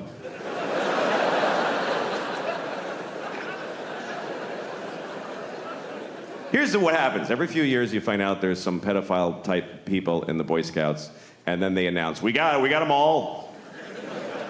We're good. And then a year later, oh, there's a bunch more. What's going on here? At some point, you gotta wake up to the basic fact that maybe the people who are best suited to give your kids these wonderful experiences are folks that wanna fuck them. Maybe that's why they're good at it. Maybe that's, if you want that, that's where you go. Maybe that's just the way that goes. Who else would want to take a bunch of kids to the fucking woods? Who wants to take your shit kid to the fucking woods? You don't want to take them. Who else would want to do that except people that are barely containing that they want to fuck every kid in the face? That's why they're good at it. That's what makes them good at it. I'm not saying that all Scoutmasters are pedophiles. I might be saying that the best ones are. I might be saying that. That sounds right. So I don't know. You have to lose the whole thing. Just tell your kids. Some of those guys want to fuck you. Just be careful. Have a good time. Take the contribution from where it comes. Michael Jackson, wonderful music. Blessed us with wonderful music. Did some other things too. What's worse? A pedophile who makes beautiful music or one that doesn't? This is the choices. No pedophiles is not on the menu.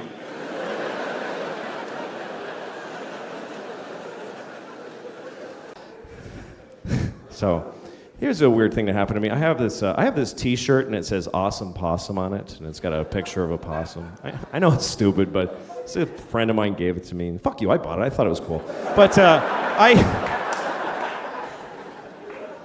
I'd never seen anybody with the same shirt before, with the Awesome Possum shirt. And I was in this coffee place in LA, you know, like a coffee, not like Starbucks, like an indie coffee place where all the cool people go and they're like, ew. And I think they got their like snow hats in the fucking summer and all that shit. You know, those cool people and their iPods. And they say cool things like, yeah, me too, or whatever, you know.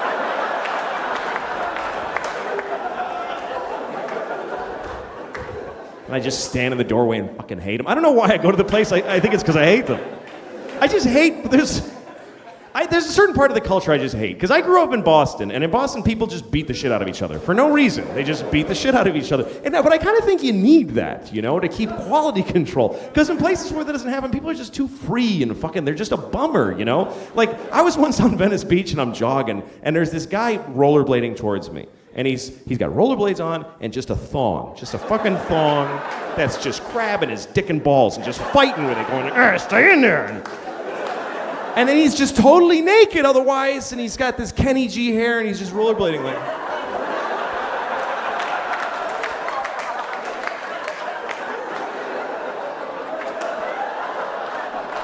I'm free. And I actually had to stop jogging because I needed my whole body to fucking hate this guy with. I had to just stand there and go, oh, you motherfucker! Now I have to know you exist, you piece of shit! Fucking go skating to an AIDS tree, you motherfucker! All right, now. I don't know. I've started to kind of hate people, and it's not because I have anything against them. It's just I enjoy it. It's just recreation. Like, you know when you're at the bank and you got nothing to do while you're waiting in line, so you just pick people to hate while you're waiting. You just look at someone and form an opinion with no information. And it's never positive. Who fucking wastes their time? I bet he's a hard worker. Who thinks about that shit? Skip over those people. Then you find a guy, oh, look at his shoes. What a fucking asshole. Oh, look at that piece of shit. Hope he dies today. Oh, God, I hate him. I hate him. You watch all the shit. Yeah, fill it out, you fuckface. Fill it out. Yeah, you filled it out. I knew it. You suck. He's just standing there. He has no idea you're just boiling with hate, you know?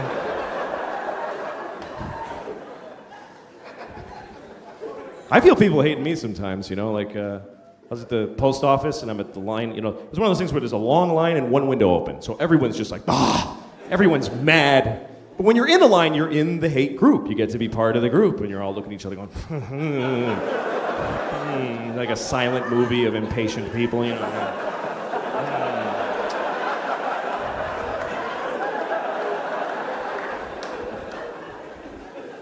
Then there's always one person who breaks the silence, somebody who has an idea, you know, like, they should open another window. And everybody's like, yeah, I know, I don't even know. I don't even know how to do it. Then there's always an old lady who has a story. I was here on Wednesday. And there was also a line like this. Holy shit, really? Oh my God, you fucking old lady, that's amazing.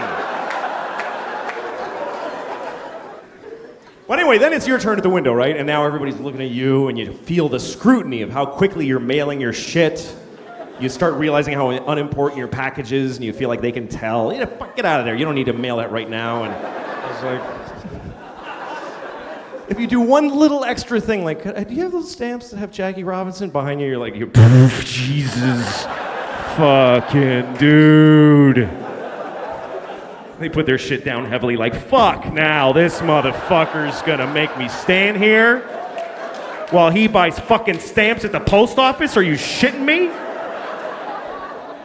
Let's shit in his mouth right now, seriously. You fucking hold him down and I will shit directly into his fucking time-wasting mouth.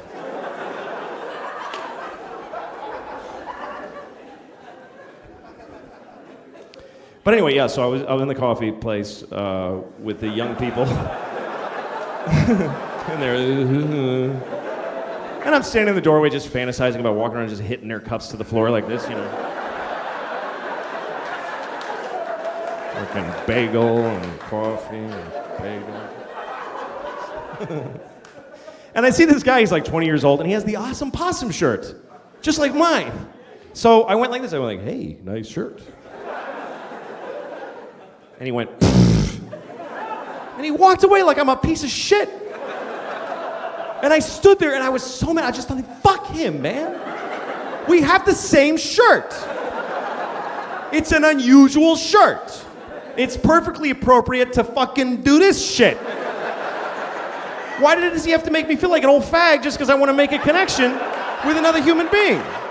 Is his generation just too cool and ironic? Ew, that's lame. The older guy wanted to... fucking young cunt, I hope he dies. Like, that's how mad I was.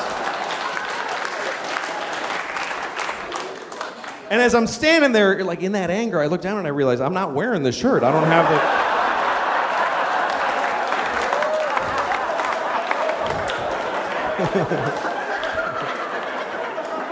I don't know why I thought I did. I saw his and went, don't be do.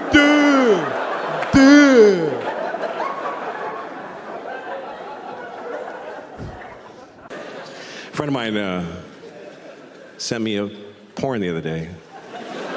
Folks can just send you pornography now.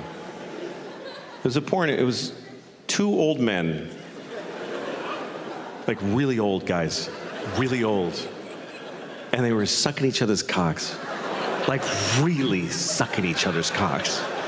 They were so old, I was surprised they were doing anything. But there they were, one of them's like sitting on the edge of a bed and his socks have fallen, you know. Now the other guy's on his knees on a pillow and he's just fucking blowing the guy. Then they switched places. I watched long enough to see them switch places.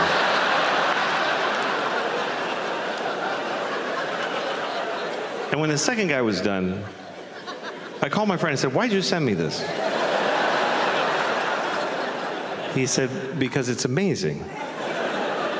And it really was, you know? It really was. I've watched it a few times. Because it doesn't turn me on, it's inspiring. Because you're like, go, fellas. Because you worry about old guys. You know, you see an old man walking by himself with just a grapefruit in a plastic bag, you know? And you're like, oh, shit, that's horrible. Maybe he's going to suck another guy's cock. Life might be better than you think.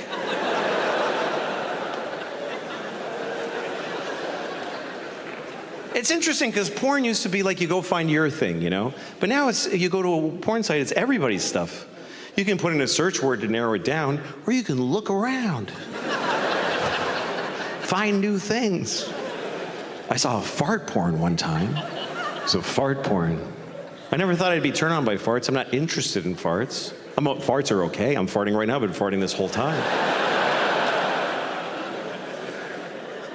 And I didn't want to watch it because it was a fart porn. It was because of the title. The title is what got me. The title was, Nice Girl Farts in Your Face. Who's not going to watch that? Nice girl farts in your face.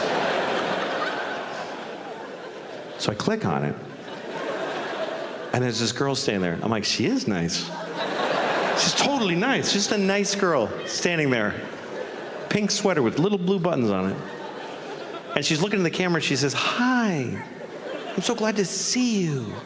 And I was like, wow, she made me feel good, you know? And then she turns around like she goes, I gotta show you something I bought. And she's reaching up and all of a sudden, and I was like, oh my God. I mean, it was in the title, I knew it was gonna happen, but I was like, oh my God. She just farted right in my face. She seemed so nice. But the best part is when her reaction, because I thought she would be like, that's right, I farted in your face. But she wasn't, she was like, oh my God. Oh my God, I'm so sorry, I can't believe that happened. I've never been that hard in my entire life. I was so excited. Because I realized it's not really about the fart, it's about the shame. It's about the sexy shame of a truly nice girl who just thunder farted right in your face, and she regrets it. Here's the worst part. I can't find one that good again. I can't. They're never that good. I've been chasing the dragon on this fart porn for months. It's just always some bored chick. Hello. Like, come on. Tighten it up, would you? A little bit?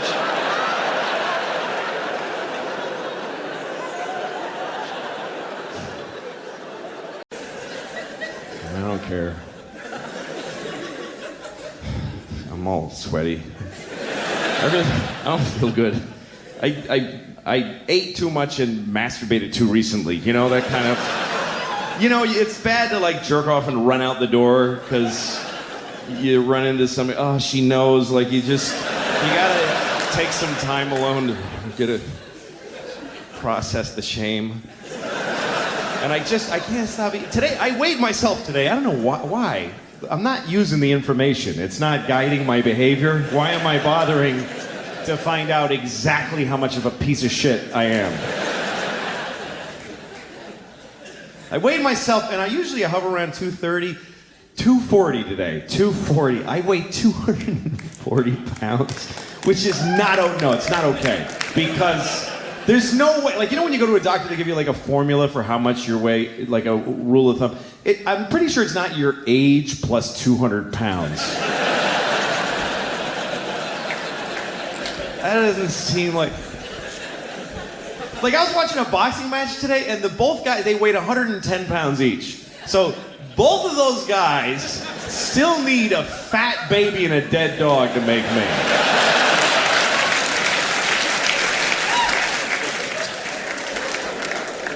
And it's really bad, because I'm 40, and my doctor's like, yeah, you gotta be less people. You can't be so much. And he just told me, this is bad. And he starts asking me about my eating habits, you know? Like there's habits, like there's a pattern. It's just chaos and awfulness. It's just desperate. He's like, how many meals and how many bowel movements a day? I'm like, I have no idea. I have no idea. It's just a blur. I'm just shitting and eating all day. I pack my body to capacity and then blow it out my asshole. That's it. Every shit is an emergency. Does that give you some idea of my eating habits? And he's trying to get a handle on he's like, dude, okay, look, how soon into a meal do you typically feel full and stop eating? I'm like, I don't stop eating when I'm full. The meal is not over when I'm full. The meal is over when I hate myself. That's when I stop. I guess normal people eat till they're like, oh, that's all the nutrition I require right there. I just reached it. I will cease the intake now and convert this into useful energy throughout the day. No. Every time I eat, it ends with me, why the fuck did I eat that? Dude, get it away. I don't want to look at that shit. That's all. It's all right here, too. It's like,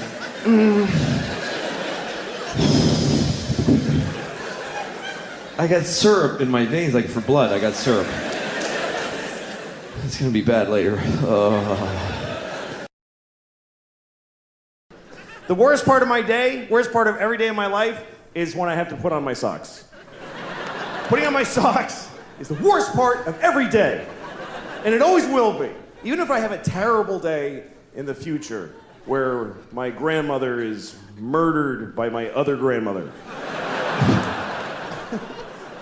If that ever happened to me, the worst part of that day will be when I put on my socks. But if I have to put on my socks, that means here's what I have to do. I have to get my hands past my pointed toe. I don't even know how I do it. I'm sitting here, I don't know how I do that. It's because it's like folding a bowling ball in half. And as soon as I start, I can feel I'm pushing all the fat up into my vital organs. And I just feel all the systems failing. Beep, beep, beep. And I have to I have to lay on my back like an 8-year-old and go like this. And I start passing out.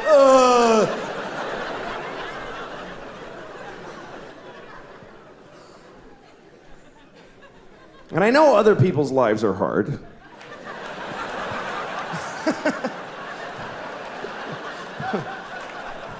I know.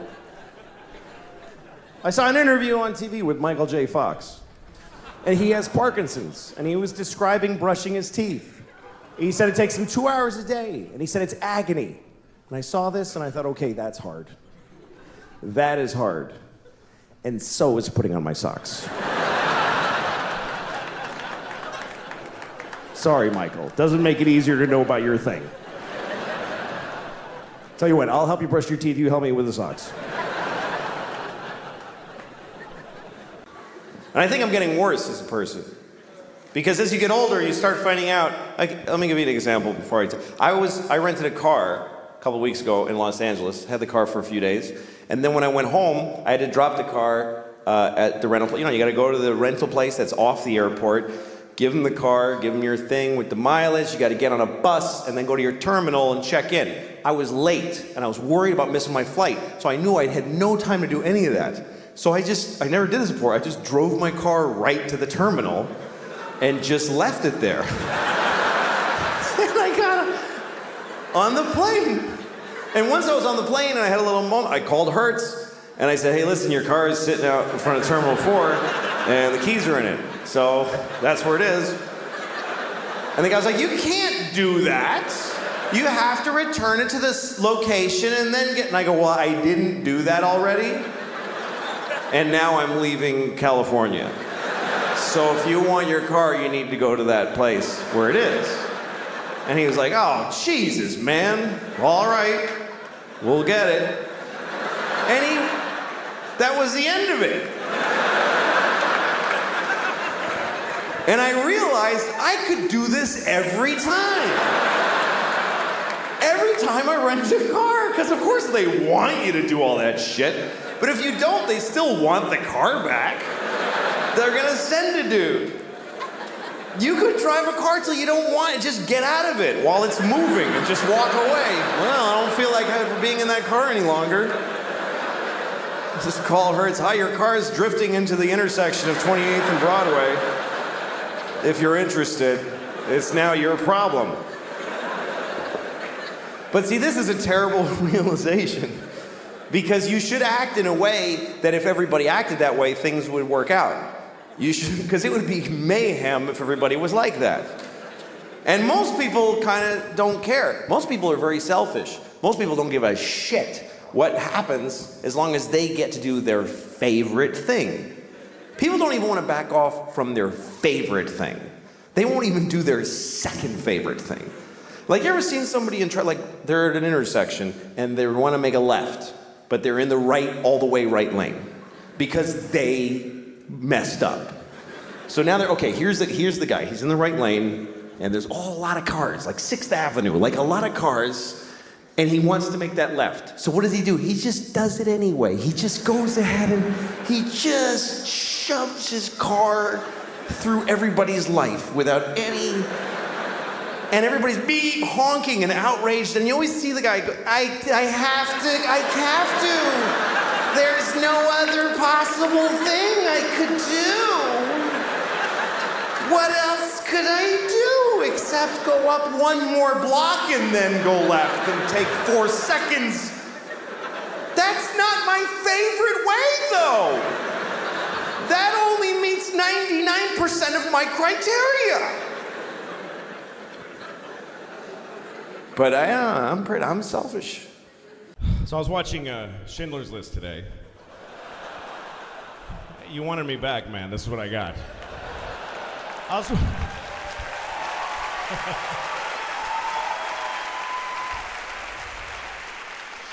was watching Schindler's List. It's funny because Schindler's List, when it came out, was this moment, you know? It was a document and everybody talked about it. Now it's just on. It's just on TBS. And you can just flip on by, the Jews and all that, okay. And then you flip this way and you see Dudley Moore and Kirk Cameron switch bodies. And that way is Hitler and the Jews and all that. It's just... I was watching Schindler's List, and there was a scene that really, I forgot about this scene, and there I saw it. There's a scene where all the Jews are being let out of Warsaw. They're being forced out of Warsaw. They got all their belongings on this road, and all the people that aren't Jews are watching them leave in nice clothing. It's this horrible. And there's a little girl in this scene, and she's standing on a mailbox. She's about 8 years old, and she's in a pretty dress. You remember this scene? And she's watching them. She's going, "Goodbye, Jews! Goodbye, Jews!" And this really struck me, and probably the Jews too, that it happened to, because I think it must be real. There must have been that girl, and when they researched the movie, somebody told Spielberg that story, and he was like, "We're fucking doing that." That's amazing. And because I know how movies are made, I know that they had to go and find an 8-year-old girl who could nail that shit. So somewhere there's a tape of like 50 little girls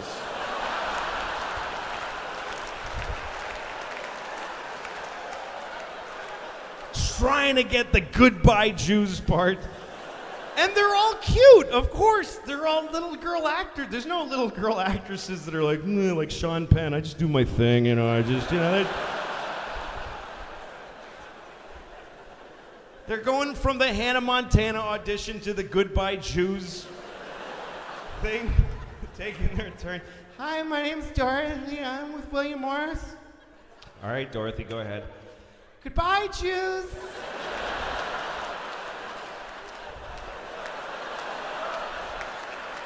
"Goodbye, Jews." Dorothy, you're angry at them. "Oh, I'm okay." "Goodbye, Jews." "Goodbye, Jews."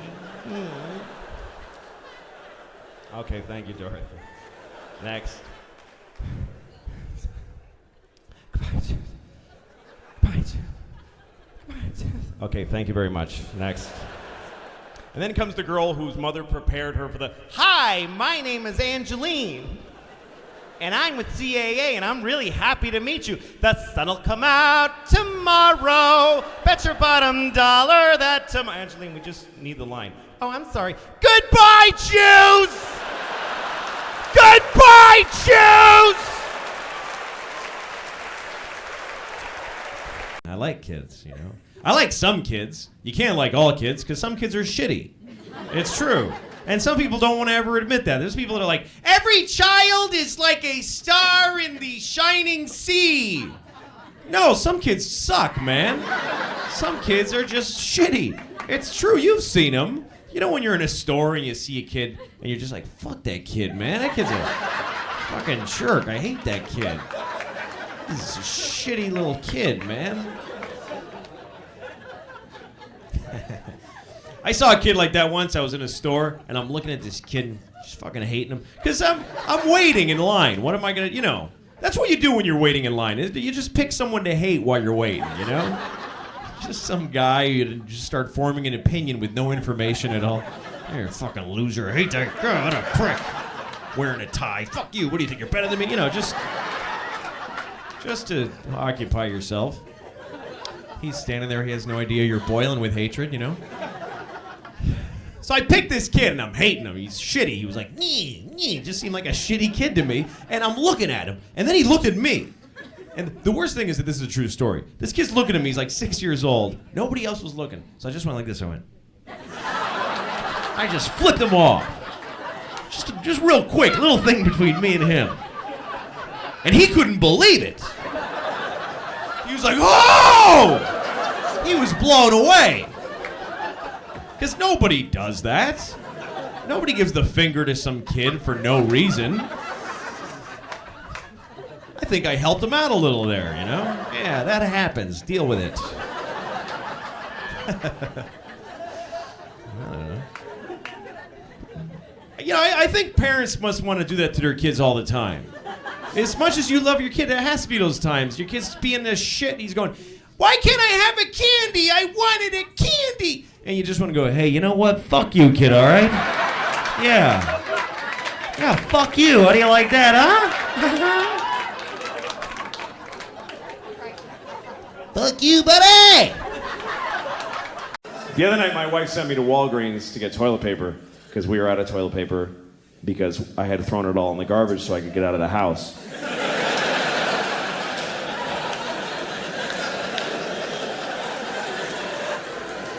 So I'm driving to Walgreens, it was nighttime, and I'm driving, and then I see a deer, and fucking hate deer.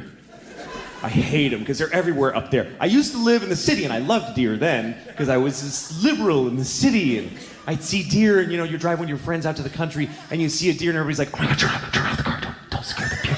It's just so beautiful, look at the beautiful deer. Look how he looks around, it's just so mysterious and beautiful. God gave us a gift, everybody, just enjoy it, and just enjoy the gift of the beautiful deer. But now I live, and deer are in my fucking yard every day, and they suck. They're just rats with hooves. They don't matter. They have ticks that give you Lyme disease, and they shit everywhere, and they make a noise. Did you know that? They go, oh, they're assholes. They're shit animals. I go out every morning and throw rocks at them, and I try really hard to hit them on the head with rocks. And they don't care. They're like, they don't care. I don't have a gun, but if I did, I would shoot a baby deer in the mouth and feel nothing. I wouldn't feel anything. I just go, oh look, he's dead. That's interesting. I guess that's what happens when you shoot him in the fucking mouth. I go out of my way to kill a deer. I would happily blow 20 guys in an alley with bleedy dicks so I could get AIDS and then fuck a deer and kill it with my AIDS. I would do that in a second. I mean it. I mean it.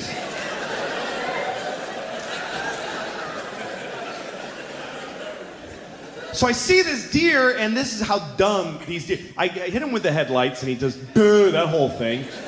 And then he won't just go. He's like, can I go? Is it okay if I go? Like and I'm like, fucking go! Go!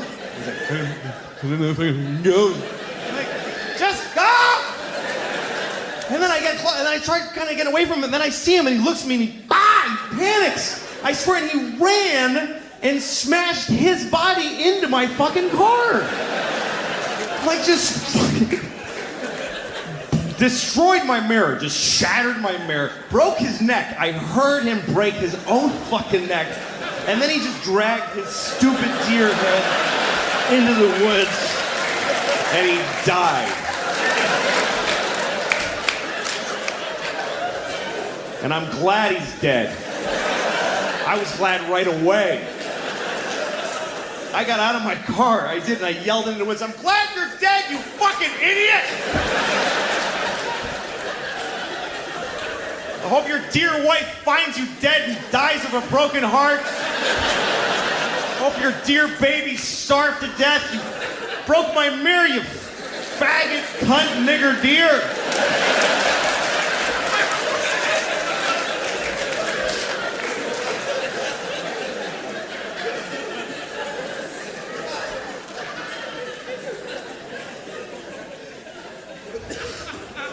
So I go to Walgreens. I just kept going.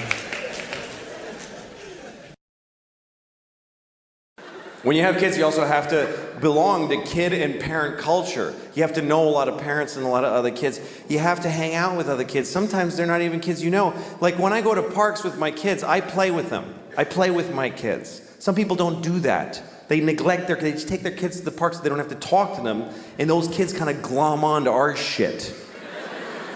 Like I'll be sitting at the park playing a fun game with my kids, and then there's this woman over in a bench, and she's got her phone, she's just staring at her phone, and her kid's like, Mommy, talk, just leave me alone, I'm trying to cheat on your father, stop it. And then the kid comes up to us, can I be in your family? It's creepy. One time I was at a swimming pool with my kids, a public pool, and I had my daughter, my 6-year-old, on my arm like this, she was like clamped on, and she's kicking, it was so much fun. And then she got off, and another random child just clamped on. It's like a rat. Get off of me. But I love you. I don't know you, kid. Stop it.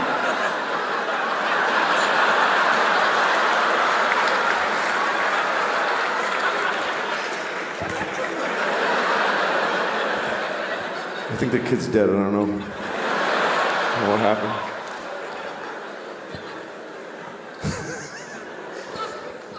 Some kids in my kids' class, I like some of those kids. Some of those kids are cool. They come over to my house, they play with I like them.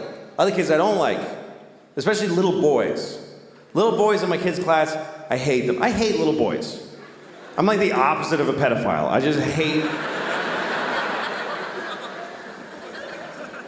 There's one kid in my daughter's class who I hate so much. And it's really fucked up because I'm 44 and I hate a 6-year-old. I mean, I hate him with a grown-up, preoccupying hate. I've thought about him 3 times since I came out here. That's how much I really hate this kid.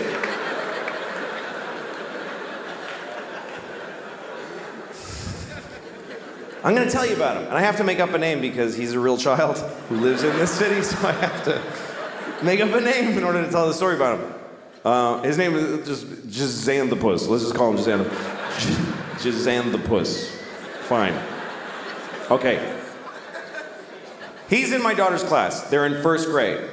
And when we take our kids to class, there's a little procedure. You bring your kid to school, and they have their backpack and their jacket, and they go to their cubby, and they take it all off, and they put it in the cubby. Then they take their the homework folder and their lunchbox and put them in the bins. Those are their little responsibilities. You help them do it, so they'll blah, blah, blah, blah. But Jazan the Puss, when he comes in, he doesn't do none of that shit. He just walks in and just sheds it all. He just...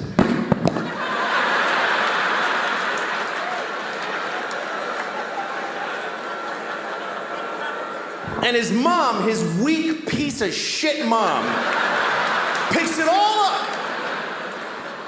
I hate his mother. Because you hate a weak parent when you're a parent. Because it's like you're raising Hitler, motherfucker. Do your job. Get in there. If our parent group in our class were a platoon of soldiers, she'd be the one that we'd put soap bars and socks and... We'd frag that bitch in her sleep. She would wash right the fuck out. She wouldn't make it. When Jazan the Puss drops his shit, this bitch picks it up. She just goes, I'm Jazan the Puss. He does like me, I'm just doing a thing. I'll get it though, and then I'll put it all in the bins for him. And she puts it all away for him, which frees him up to punch other kids in the face. Because he's a shitty, horrible, violent child. One time I was at school, and I was volunteering at recess. It's something that you do, you know, if you're a good parent, about once a month or whatever it is, you go to school, and you just stand there, you watch recess, you masturbate, whatever you want to do. That is now the worst thing. That's the worst thing now. Now that's the worst thing I ever said. Okay. All right. Okay, we'll find it.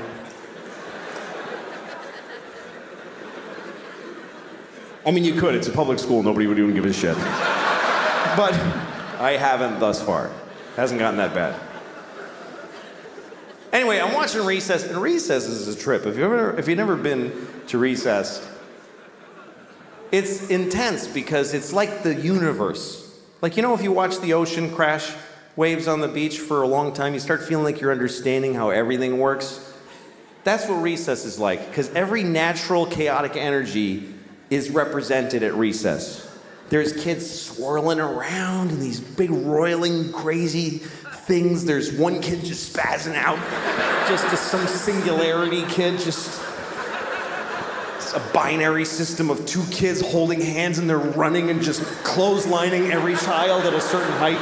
They're keeping a uniform height to the playground.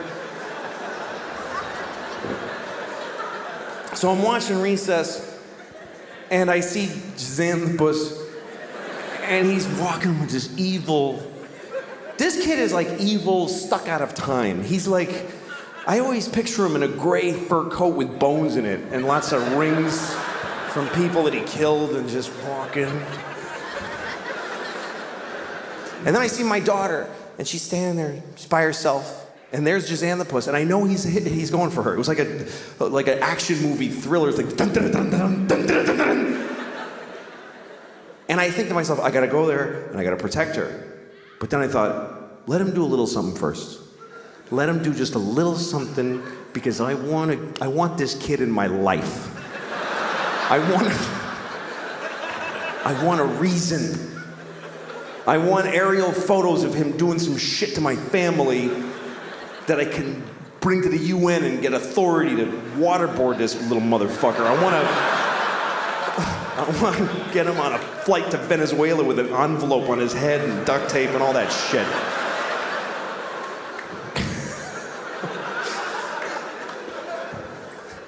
So anyway, he goes for her, grabs her arm, starts twisting it. She goes, nah! I run over. I'm just knocking kids over. I run, grab him.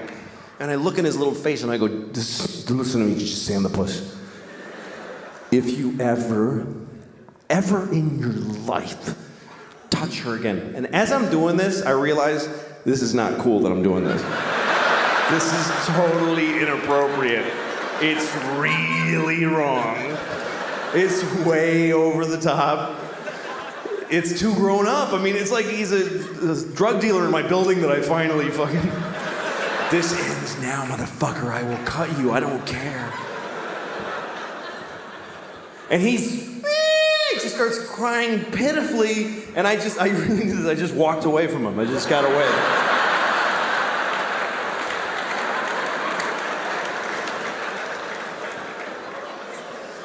And then all the teachers, everybody that gathers around, what's Jazan the puss? What's wrong with you? And he's like, and he couldn't articulate it because he's not getting educated. Fuck him. I was there going, yeah, you could have told on me, bitch, but you're too stupid now, which is your own fault. You future ditch-digging piece of shit. Oh, I'm gonna love watching you grow up into nothing, motherfucker. I'm gonna watch it, and I'm gonna fuck your mom and not call her, too. I'm gonna ruin her summer. I'm gonna fuck your mom twice and then never call her. And I don't know your dad because he ran out on you, but I'm gonna find him, I'm gonna turn myself gay, and then I'm gonna fuck him too. I'm gonna suck his dick so good that he just has to change his whole life. And I'm gonna move into a place with him in the village for a couple of months, and totally he'll cut off ties to all his life and start wearing cutoffs that are really tight, and and then I'll go to some Christian turn you not gay place, and I'll come back and go, what's wrong with you, faggot, and make him feel bad inside. Like, what has he done?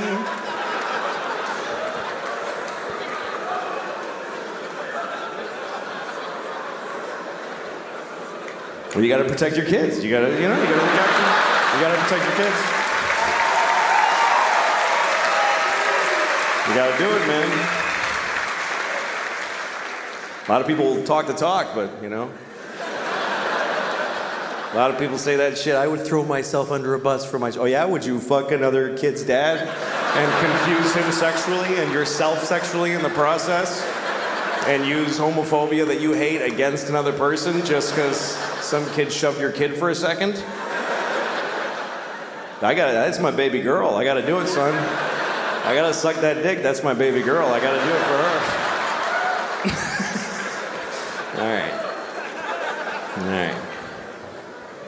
All right. I hate that child. That's what I'm trying to say. I mean, what am I capable of? I'd like to think that I'm a nice person, but I don't know, man. A lot of it is context. There's a lot of things I wonder if the world was different. Like if murder was legal, I might have killed a few people. I don't know. I'd love to think, I would never do that. But we really need the law against murder. For one simple reason. The law against murder is the number one thing preventing murder. We'd like to think it's because I would never do that. No, it's because it really sucks getting caught murdering. A lot. If murder was legal, or just a misdemeanor, like you get a thing in the mail, oh shit, they had a camera there. Oh, well.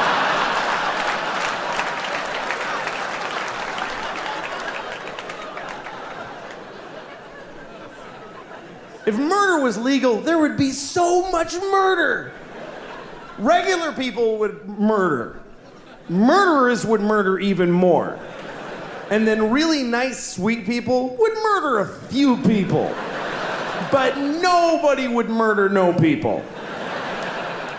You wouldn't trust somebody who didn't murder. If murder was legal, you wouldn't like them. I never killed anybody. Okay, nice meeting you. Ugh.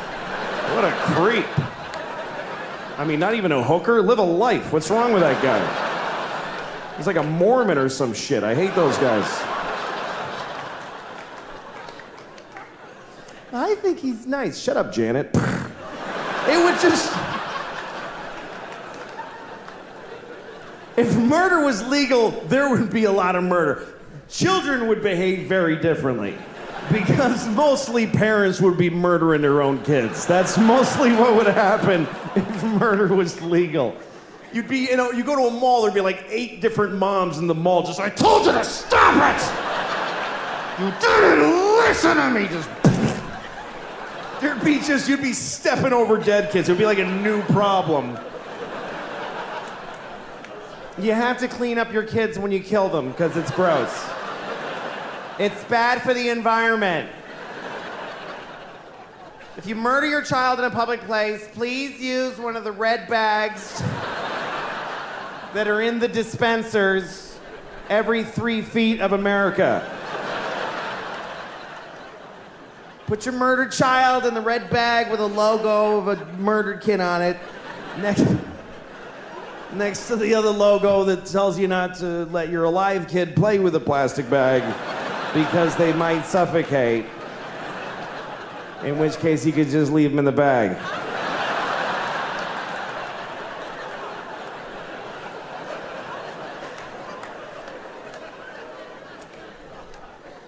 That is a whole bunch of horrible thoughts right in a row. Right in a row. That is a compressed area of bad thought. I don't know. I like getting older, though. Life is an education, and if you're older, you're smarter. I just believe that. If you're in an argument with somebody and they're older than you should listen to them. It doesn't mean they're right. It means that even if they're wrong, their wrongness is rooted in more information than you have. They've been here longer. If you're older, you're smarter. How many people here by applause are 45 or older? 45 or older, applaud. Okay? That's about 60 people out of 2,400. Here's the interesting thing. There's way more. I can see you. There's so many more. This is Arizona. There are way more people in that demographic, but they didn't clap. Why? Because they're smart. They're sitting in the dark going, I don't have to clap. I don't have to do anything. They're not doing it. And they're right. You know why? Because never identify yourself. Never. Are you crazy? You don't know why I'm asking. How do you know what okay, burn them all. Burn everybody over 45. How do you know I'm not going to do that?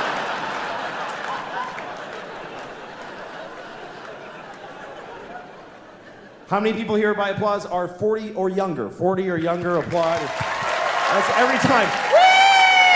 Woo! Every time. That is a weird thing to celebrate in a room where you're not the only people here. That's like going to a cancer ward. Not me. Woo! I don't have it. I don't have it.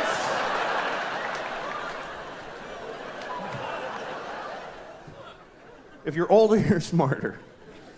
A 55-year-old garbage man is 1,000,000 times smarter than a 28-year-old with 3 PhDs.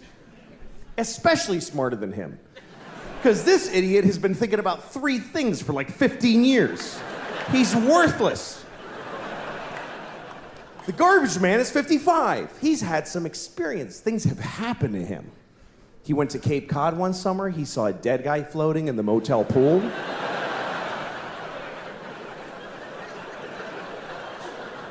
He took a bus to Montreal.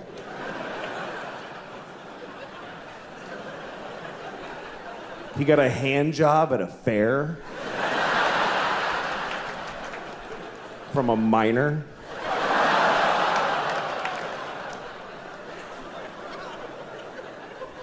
I mean a minor. Not a minor, a minor. You understand? A minor. A grown man who works in a mine with dirty hands jacked him off at a county fair. That's what I'm saying happened to the 55-year-old. You see? He's had some experience. He knows more. More has happened to him. He's seen more. He's seen history. He's witnessed history, even if it's not ancient history. He saw Nixon resign on live television. Me and those few people that clapped, we saw the President of America cry and then quit being the president. That shit was crazy. Because none of us knew what was gonna happen next. Today, people like, the president's kind of disappointing. Really? Our president wept like an insane person and then got in a helicopter and flew away.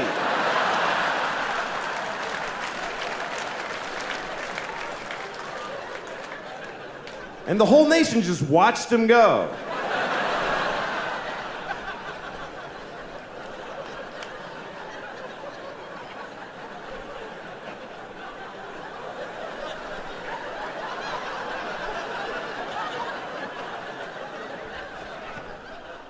I'm going to do a couple impressions for you guys.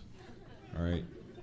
This first one, this is my impression of a superhero being propositioned by a hooker. All right, a superhero being propositioned by a hooker. Hey, baby, want to have a good time? No! All right, now this is a...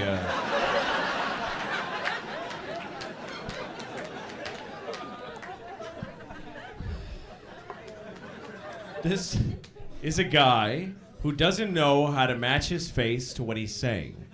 It's a guy who doesn't know how to match his face to what he's saying. You guys get out! The place is burning down!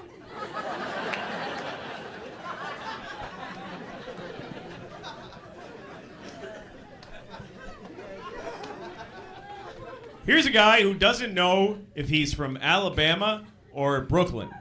Doesn't know if he's from Alabama or Brooklyn. Hey, what are you guys doing? Hey, bud. Hey, buddy, how you fucking doing, huh?